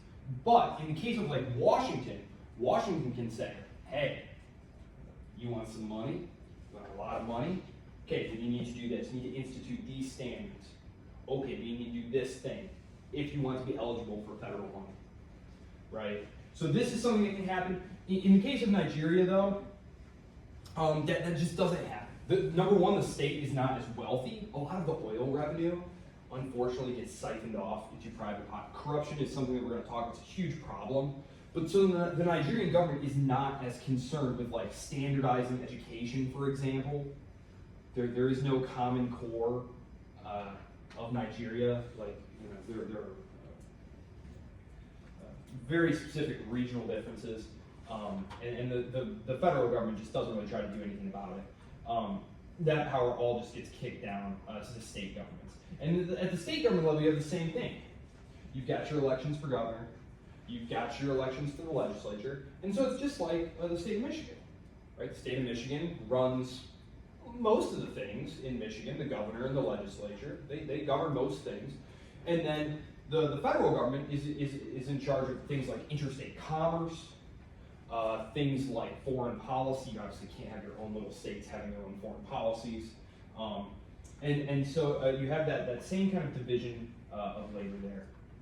So, I'm going to leave that up there, actually. I am not going to tell you that one system is better than another. I think it would be a cool paper idea for one of you to argue which system is better, presidential or parliamentary. And I think there are benefits, I think there are pros and cons to both. In Nigeria, I don't think a parliamentary system was a great idea because parties tend to form along ethnic lines. And there are a lot of ethnicities in Nigeria. And so you wind up having to get a lot of different parties to agree to things. And what happens in a parliamentary system, remember, is you have an election. I'll do my best to keep this simple just to remind you all. Let's say we have 10 seats. These are, of course, perfect seats. That's exactly what they look like. And you won 4 seats, party 1, P1 won 4 seats. But you need 6 to be able to get anything done. And so you got these other two parties. So I'm just going to make them different colors. Boop, boop, boop, boop, boop, boop, boop. That's one party. This dotty thing is another one. And then the black squiggly line is another one. And then the black dot's another one. And then the stripey one is another one. And then we got this party right here. Okay. So in order to make a government after these elections, this party here, it's really, really close. They're going to have to look at the other parties and say, okay, who can we make a deal with? Who's closest to us? Who can we get to join our coalition? It's coalition government. So you have a governing coalition. And so they go to this party and they say, hey, listen, we'll give you the education portfolio. We'll make your guy the minister of education. And we'll also fast track a pet project in your area. Okay, so you get him in there. And then you also wrote this guy in, okay, and now we have a governing coalition. But what happens if one of these guys, one of these parties, breaks away? They call a vote of no confidence, the government loses, and now we have new elections. This is something that's going to keep happening in multi-party systems, right? Think France. So it's one of the reasons that Nigeria moved away from the parliamentary system. Because in the parliamentary system, the executive does not come from the legislative branch, right? The prime minister, the head of government, is simply the person from the party who won the most seats. So this is going to be the prime minister. This party is going to have the prime minister. They just need to have allies. They have to have coalition guys. In a presidential system, the constitutional makeup, the makeup of the legislature doesn't matter. So we have divided government, right? When Donald Trump is in the office, it doesn't matter whether Democrats or Republicans control the House. They can't. I mean, they can theoretically impeach him, but like, there's a very high threshold for that, right? Like, it's not going to happen. The pro of parliamentary government is, okay, the person who's now the leader of government has enough votes in the legislature to like move the agenda forward. Like, they can start passing the problem there with a presidential system is you can have divided government. You can have an executive who wants to do things and a legislature that doesn't want to do things, so you can get gridlock there. So, there are pros and cons to both. But in Nigeria, I really think that the move to the presidential system served them very well because it created stability. And that's really what young governments need most, is just stability. We talked about the success of the PRI in Mexico, the Indian National Congress Party in India, the LDP in Japan. That look, you can criticize these parties for any number of things, but they were stable. They were stable. And that's what young developing states and economies need, is stability. You can't have governments rising and falling all the time. It's not good for business confidence. It's not good for political stability. The lack of political stability is just going to scare away a lot of business too. So, and create instability. So, presidential system. Presidents stay until the end of their terms, unless they are impeached, which, again, just like our case, they put a real nice high threshold there. You want that. You want that difficult 2/3 hurdle there. Nigeria's president is the head of state. 2 4-year terms. 2 4-year terms. A very critical moment in the test of Nigeria's democracy came when the first president they're in their 4th republic. As I said, there was First Republic, military dictatorship. Second Republic, military dictatorship. This is the 4th Republic. The first president, Obasanjo, he tries to amend the Constitution to allow himself to stay in power, like Putin did recently. And the parliament blocked him. And he accepted the verdict of parliament, and he stepped down in 2007. That was a critical moment there. It was a critical moment. He left off some schedule there. I'll get to the most recent election here soon. What did I write? Oh, yeah, that's true. I'll talk about the parties in just a second. Well, yeah, I guess I'll talk about that now. So the party here, the most dominant party for a long time, was the People's Democratic Party. And you can see on here, he talks about this, the PDP, page 434. This is the party that is in power. And when you have a party that's in power for a long time, which they were in power from 99 to about 2019 there. It's a good long time, 20 years. They've been able to capture large portions of state resources. And this is exactly what had happened. And as we saw in many other cases, this tends to breed corruption.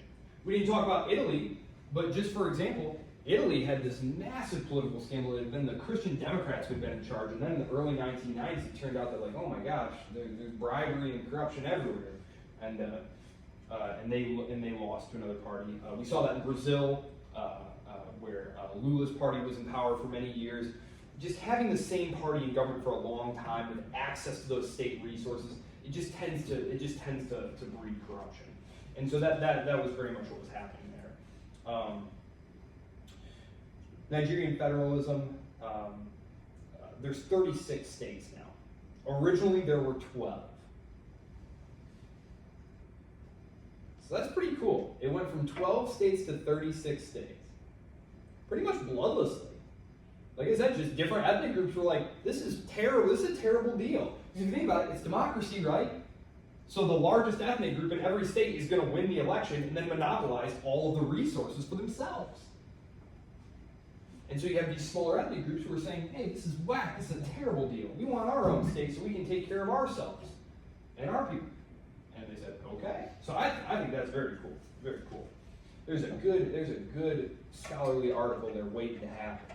Secession in Nigeria, political decentralization, subsidiarity and secession in Nigeria, something like that. Actually, I should mention this. The Independent Institute is doing their undergraduate essay contest right now. The submission deadline closes next month, but if you have an idea, look it up, Independent Institute. I've read for these things before. They don't get a ton of submissions, and it's like a few $1,000s. And there's like multiple prizes and stuff. So look into it. And if any of you are interested, let me know. You're supposed to have a professor help you sponsor you. So I would love if you want to. It's a good deal. Like I said, people always look at these scholarships and these essays and they're like, they probably get a bunch of those. They do not. They do not get a bunch. Your odds are, pretty solid. Okay. So,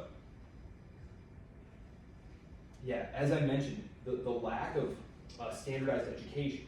Public schools were a big state building tool of the Europeans. That they would take away the power of the local, they would put government schools there to make you good, patriotic, hardworking, law-abiding, state-loving citizens. In Nigeria, that's not the case. It's highly particularist. In the north, you basically just have like Muslim schools, like literally religious schools. Northern Nigeria states, most of them operate under some variation of Sharia law. And there's really nothing that the central government could do about it without triggering major backlash of the type that might turn into. So they don't want to do that. They don't want to do anything that might prompt violence. Nigeria's People's Democratic Party, it kind of sells itself as a centrist party, representing all Nigerians. But it's really perceived as basically a Christian party. It does strongest in the south. And basically, in 2023, what had happened was what was called the new PDP, like literally NPDP, split off to represent northern interests. Okay? The smaller Congress for Progressive Change, the CPC, the Congress for Progressive Change, this splits off, and they were strong among northern Muslims, and basically this is the party of the north. And then you had the Action Congress of Nigeria, which is, as you can see here, is on there, basically a Yoruba party. And then you have the APC, the All Progressive Congress. This was basically a fusion of the ACN and the CPC there, and they ran together. And basically, they ran against the establishment. They said, look, the PDP keeps promising that life is going to get better in Nigeria, that they're going to clean up the corruption, that they're going to equalize the distribution of incomes across the country. But it never happens. They've been in power now for almost 2 decades. It never happens. They're corrupt. They're terrible. We need to get rid of them. Put us in charge. And writing here in 2016, Roskin said, if the APC can hang together, because remember, this is a cobbled together group of like some southern, some southeastern parties, some southwestern parties, some northern parties, that if they can hang together, it's a cobbled together coalition that could be a real national party. Enough Nigerians are fed up with the unfulfilled PDP promises that this new party could eventually take control of the country. Let's fast forward here, and what do we find? It did. And when the PDP lost, critically, they handed over power. And when I say handed over power, I'm saying they also handed over the keys to the resource distribution machine that is the state. So, really an incredibly successful job there. And as I said, it's important that they were able to cut across ethno-religious lines there. Because whether you're a Muslim or a Christian or a Yoruba or a Fulani, whatever, most people don't like when things seem unfair. When they feel like they're being taken advantage of. When they feel like they're being lied to. And so maybe it was a good thing that the PDP was so corrupt and ineffective. Because it prompted this cross-cultural alliance of groups to cross those critical regional, ethnic, religious divides to create a party whose sole focus was on eliminating corruption and raising the standard of living of the people of the country, rather than simply being specifically concerned with taking care of their individual ethnic. Because remember, the parties who came together had originally been, and you can see this on 436, I know that was a lot of acronyms and different things, 436, Nigeria's parties, those parties had been originally created as vehicles for the various ethnic groups to get resources. And so the fact that they came together to simply say, look, we really just need to clean up the state, get rid of the corruption, start building a better economy. Very, very excellent, very excellent. So we'll see what happens there. Nigeria's party system, it has evolved from many parties, nearly one per tribe, into essentially a two-party system. Because you have these groups who are going to vote together. You have the APC, who's very powerful, and the PDP, who's very powerful. And then you're going to have basically some spoilers here who will join one side of the coalition or the other. But none of these other parties are by themselves large enough or powerful enough to make a government on their own. So all they can do is really play spoiler, kind of like the Greens in Germany or the Liberal Party in Great Britain. The Liberal Party in Great Britain is a good example where it could literally never make a government itself. All it can do is offer its votes to one side or the other in exchange for ministry, in exchange for policy. It's more difficult here though. Because it's not a parliamentary system. It's a presidential system. So it's harder to get something as a smaller party. And it's one of the reasons that first past the post voting systems, which is what Nigeria uses. So what do first past the post single member districts tend to produce, party system wise? Yeah, what does it produce? Two-party system. Yes, exactly. And so over the last 20 years, you've seen these parties whittling away, because it's impossible for you as two members in Congress of this one party to get anything for your group. It would be better if you joined one of the two major parties and just made your interest group. Remember what I talked about? And again, I'll just use the American example because I know you're all familiar with this. The Republican Party is a coalition of historically, big business, evangelical Christians,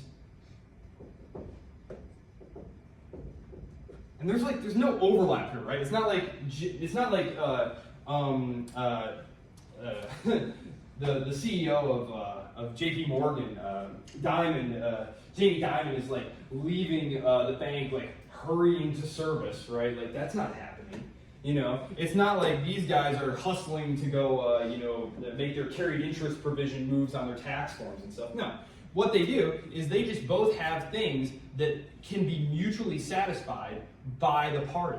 They don't have any conflicting interests, and so they're both able to use the party as a vehicle to further their interests. Keep the carried interest provision on the taxes, keep corporate tax rates low, get rid of some regulations there, and then pursue a culturally conservative agenda. These two things work out just fine, and so that's what happens. And that is what happens with what we call big tent parties. Big tent parties. So we move from these very particularist small parties. In the case of Nigeria, they were specifically interested in furthering the agenda of their ethnic group. In the United States, we had smaller parties, but they quickly got absorbed into the big tent parties. We had groups, for example, we had a party whose sole goal was prohibition of alcohol, but they were very quickly absorbed by the Republican Party. This was, back in the 19th century. And that's what happens. And as you can see here, that is essentially what's happening here. And so if Nigerian democracy can continue, in 20 years, I would be very surprised if we don't just see a two-party system. There will obviously be some wheeling and dealing that goes on, but the problem is here, these parties here are just, they're hopeless. They can't do anything. If they all join together, they might be able to block something, but they're never going to be able to satisfy any part of their own agenda. So, there you have it. What other notes did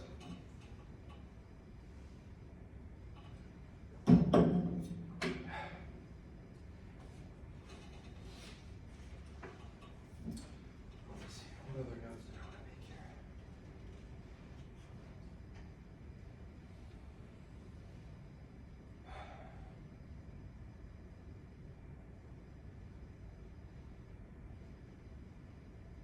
I'm trying to think, what else did I want to say about this here? We'll go with major problems. Major problems. That's what we'll go to. Because I already talked about the major differences. I already talked about the political institutions. Talked about the history. We'll talk about some of the problems they have and some of the major issues in Nigerian politics today. So. One really interesting thing here that we were just talking about on 441, the idea of a cleft society versus a sort of torn society. So in development theory, they talk about a torn society as being one that is kind of stuck between westernizing elites and those who want more traditional ways of being. This happened in India, for example. What we have in Nigeria is more of a cleft society, where you have two really just wildly different, ethno-linguistically, religiously, socioeconomically, just very different. Like you said, couldn't they just be two separate states? Probably. I think these two southern parts could, maybe get together. But one of the reasons it's so important that we saw the emergence of this new party that was able to successfully challenge is because they were able to create what are called cross-cutting cleavages. Multiple splits in society that make group loyalties overlap. This was critical to the creation of democracy in successful democracies in Western Europe. And again, when you talk about, Nigeria is having all these problems, Brazil is having all these problems, let's bear in mind, democracy really didn't successfully take hold and start working in Western Europe till about 150 years ago. And even then, it was very spotty, and there were all sorts of leap forward, fall back. So I think it's very, very important here that there has been the ability to essentially create these different things where, for example, if you are a Protestant and a Catholic, well, that's only one part of your identity. You're also, let's say, a middle-class small business owner. You need to be able to have other things that you can reach for other than just a very static religious identity there. And so I think it's interesting that that's starting to happen. And I think it will happen if they can continue as a democracy. One of the big dangers that I think they face is the threat of a military takeover. This is not because the Nigerian military is out to get the people or something like that. I think it's just a function of where they are. If you Google, call it the coup belt, that basically democracies and civilian governments have been being overthrown by their militaries because the domestic political situation, the domestic security situation of these countries has been so destabilized by terrorist groups who are seizing large portions of the country. And so I think that's probably the biggest danger to Nigerian democracy, is that the military will step in because the civilian government is unable to exercise control. So on the one hand, I think that's good because it's not that the different ethnic groups fear and hate one another so much that they want to overthrow the state and then seize control of it to persecute their opponents. which was the case in places like Burundi or Rwanda. In this case, it's just a question of, is the civilian government going to be able to have a security situation that is tolerable in the eyes of the military? The military, tends, as in the case of like Brazil, they tend to view themselves as sort of the guardians of the state. The state is in their care, and so they need to make sure that the state isn't going to fragment. There's a lot of military cooperation between the United States and Nigeria. Again, it's right here in this area. As long as it stays localized there, I think that it will probably be okay. The real danger would be that if it started to spread down here, because again, the military, this is a very sparsely populated area without a lot of economic activity going on. If it were to get close to the capital, that might change the military's calculation, but there are all sorts of considerations that go into something like that. Like, for example, there's what's called the Leahy Law. This is a U.S. law that says that if there's a military coup in a country and human rights abuses are taking place, which there's a very vaguely worded, like, what does that mean, right? You put at risk your military aid. And so militaries are very careful before seizing power from the civilian government. Washington does not super like that, generally speaking. So I think that weighs strongly in Nigerian democracy's favor. That the United States government, who is a security partner of Nigeria, would not like that. They would not like that. So that's a good thing. Sorry.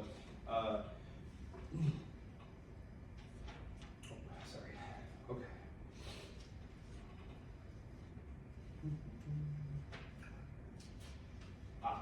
Yes. So, issues in Nigeria today. Spreading the wealth. Nigeria is not poor if you look at it on paper. If you look at it on paper, you say, wow, $9,000 per capita, that's an incredible amount of wealth for a developing economy. That's where China basically is. I think China's at 11,000 now, but it's like, wow, China's doing very well. Wow, Nigeria is doing very well. But it's not evenly distributed at all.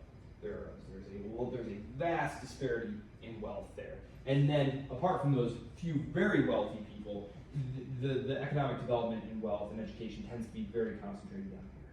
Now, the question is, well, how is any political party going to do this? Because what are the things that are going to power a modern economy? Well, we need things like education and small businesses and all these different things.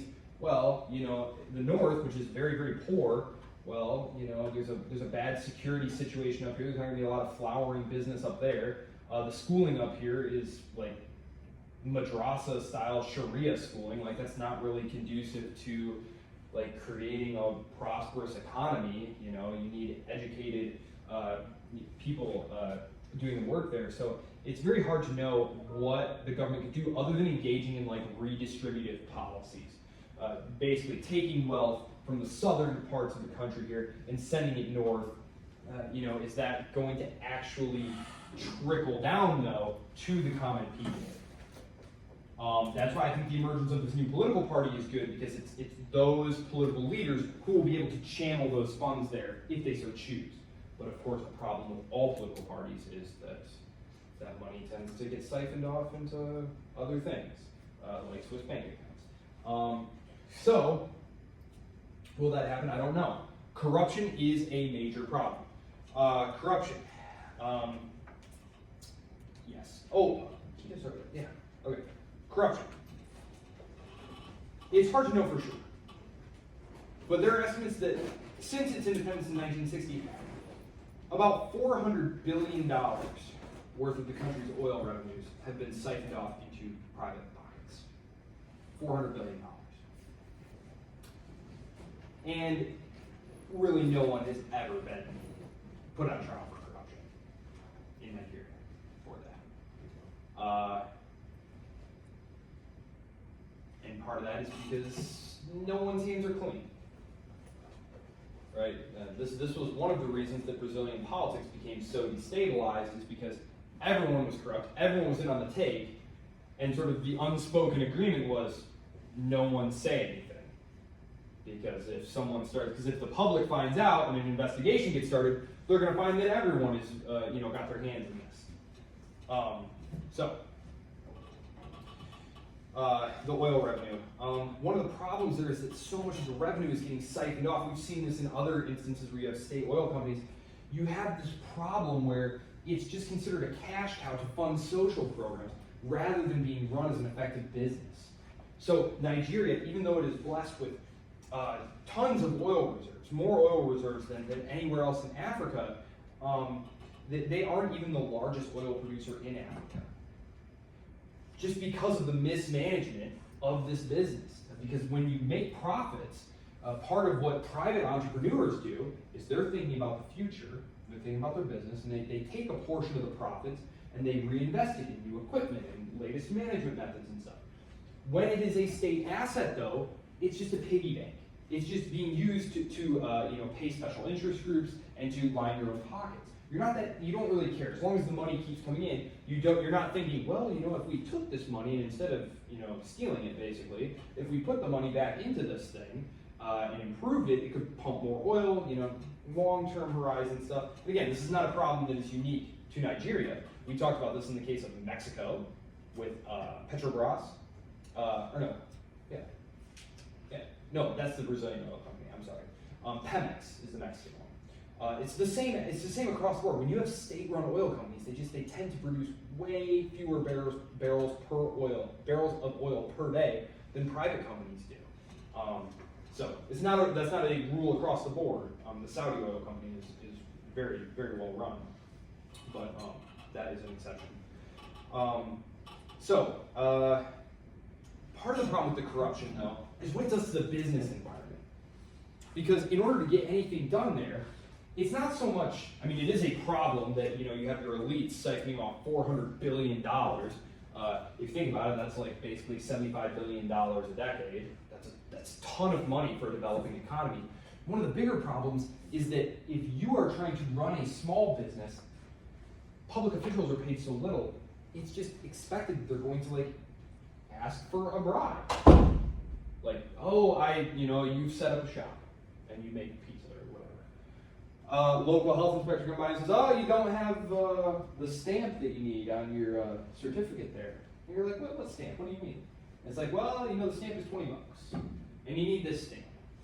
The stamp is made of, right? The stamp is just a way for them to get money. And this is something that, even until recently in southern Italy, this was something where bribes and stuff of public officials was very common. And this was up until 25, 30 years ago. So it's something that countries have to gradually grow out of. But it's very, very bad for the business environment. When you don't have a straight set of rules that you can follow, that you can see, and where there's rule of law. This is something that he talks about on page 448. It is a huge problem. Nigeria ranks as one of the most corrupt countries in the world, worse than China or Russia. Billions of dollars skimmed off. Corruption very extreme. Again, one of the things though that gave birth to that party was the desire to fight corruption. Because PDP kept saying, oh yes, corruption, we're going to fight back. And finally the people, cutting across all these different pages, said, you know what, it seems to us that they are never going to fight corruption, and so we need to band together and fight corruption. The question is going to be, now that they're in power, whether or not they are going to prevent themselves being corrupted by the power and actually reform the system. So that's a difficult question, and we'll see. There's actually a cool Corruption International thing on page 450. The lower your score, the more corrupt. And this is from a business survey. Basically, they go and they ask business people, hey, how easy is it to do business in this place? How much corruption is there? How likely are you to be a victim of violence or something? And so Nigeria is down there at 25. You have Afghanistan at 8. Denmark's up there at 91. But it's a common practice in developing economies to just have to pay some form of bribe just to be able to grease the wheels to make things right. It's not considered faux pas or anything like that. It's just the way things are done.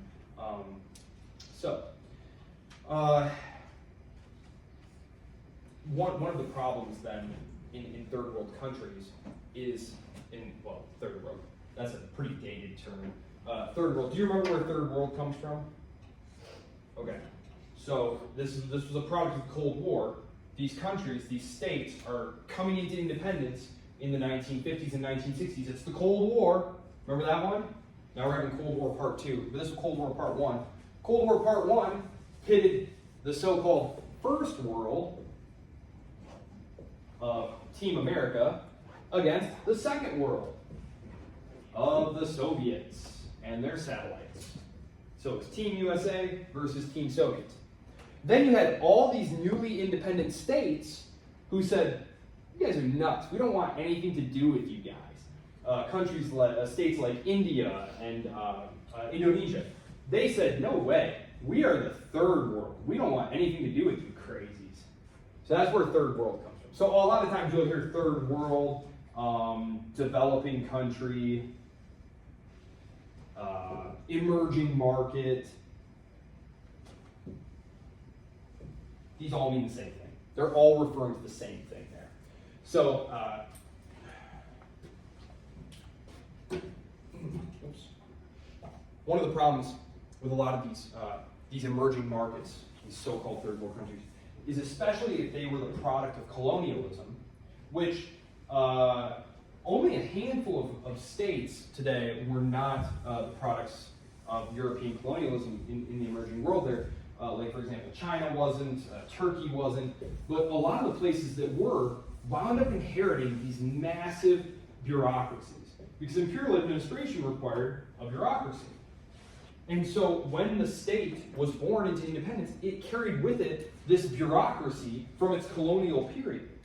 But bureaucracies don't generate wealth. What generates wealth? The private sector, right? It's private individuals generating wealth. Well, bureaucracies are extractive. Bureaucracies don't make anything. They're just big drains on money. And so that's why a lot of times what happens is these things prey on the population. It's these bureaucrats who don't do anything productive. They take the money out of the economy. And it's why when these emerging economies got into trouble in the 1970s and 1980s, the IMF showed up, the International Monetary Fund, and what they would say is, okay, you want a loan? You have to undergo what's called a structural adjustment program. And this was a euphemism for gut your public sector. Get rid of all that bureaucracy. It is dead weight. It costs tons of money, and it makes a terrible business environment. Right? It is the source of corruption and regulation. So a lot of what could help these countries is getting rid of these massive bureaucracies. Unfortunately, for the case of Nigeria, they never had to have the IMF come in and say, okay, if you want this loan, you have to get rid of all this stuff. It would be good for them, but Nigeria's government had the oil revenue, the resource purse. They had the ability to just turn on the oil pump and keep the thing going. When really, what would be great for Nigeria and what would really just put a knife into corruption is getting rid of like 95% of their bureaucracy. Which again is just a holdover and an outgrowth of the colonial administrative period that the British set up. So, but it's easier said than done, right? These bureaucrats are going to fight for their jobs. We've seen this in the United States today. There's been some small cuts to the federal workforce, and they're out protesting in the street when they got offered these incredible compensation packages to leave. That would be really great for Nigeria if they could do that, but we'll see. He talks about the unhappy correlation between petroleum wealth and non-democratic government on page 451, actually.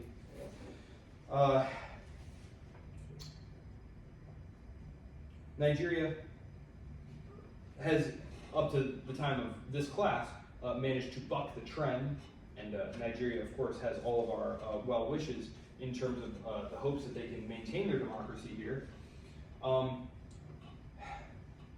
The real problem here is the wealth inequality. So, wealth inequality.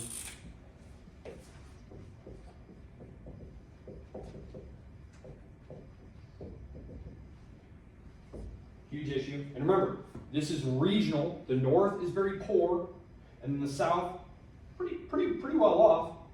But you also have a handful of like super duper rich people. So you have you have regional inequality, regional disparities,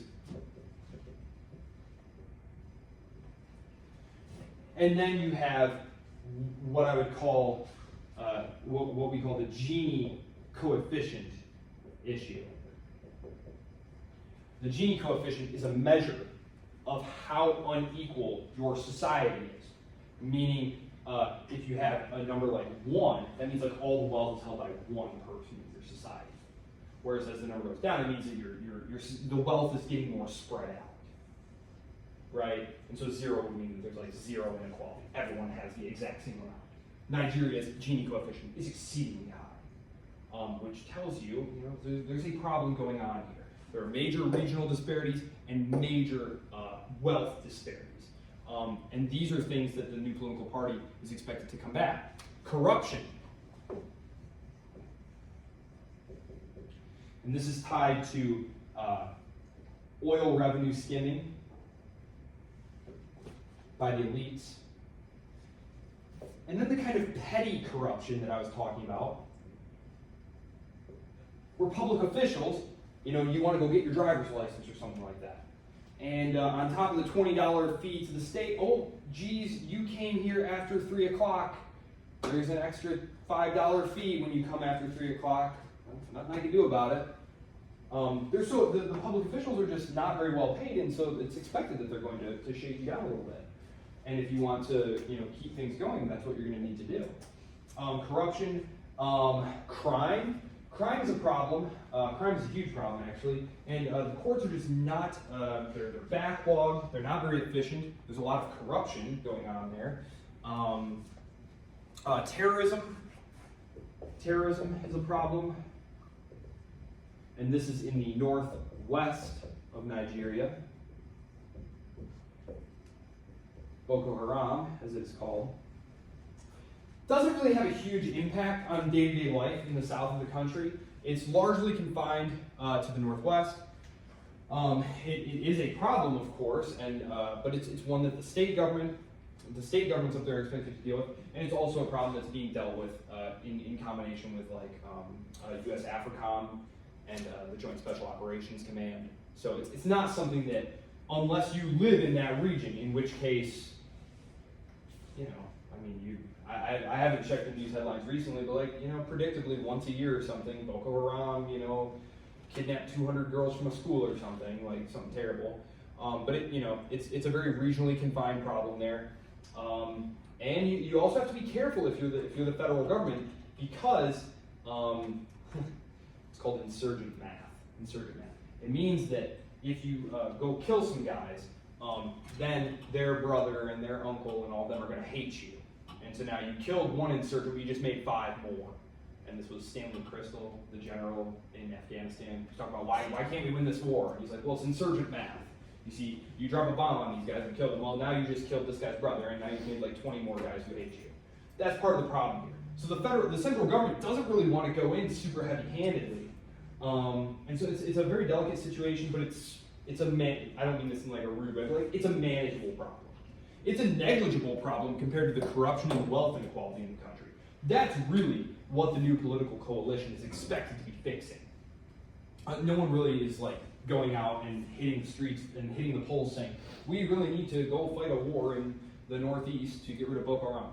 That's out of sight, out of mind for most Nigerians. There's 230 million people. That Boko Haram is something that affects, several million of them. Most of the people are focused on this big picture stuff right here.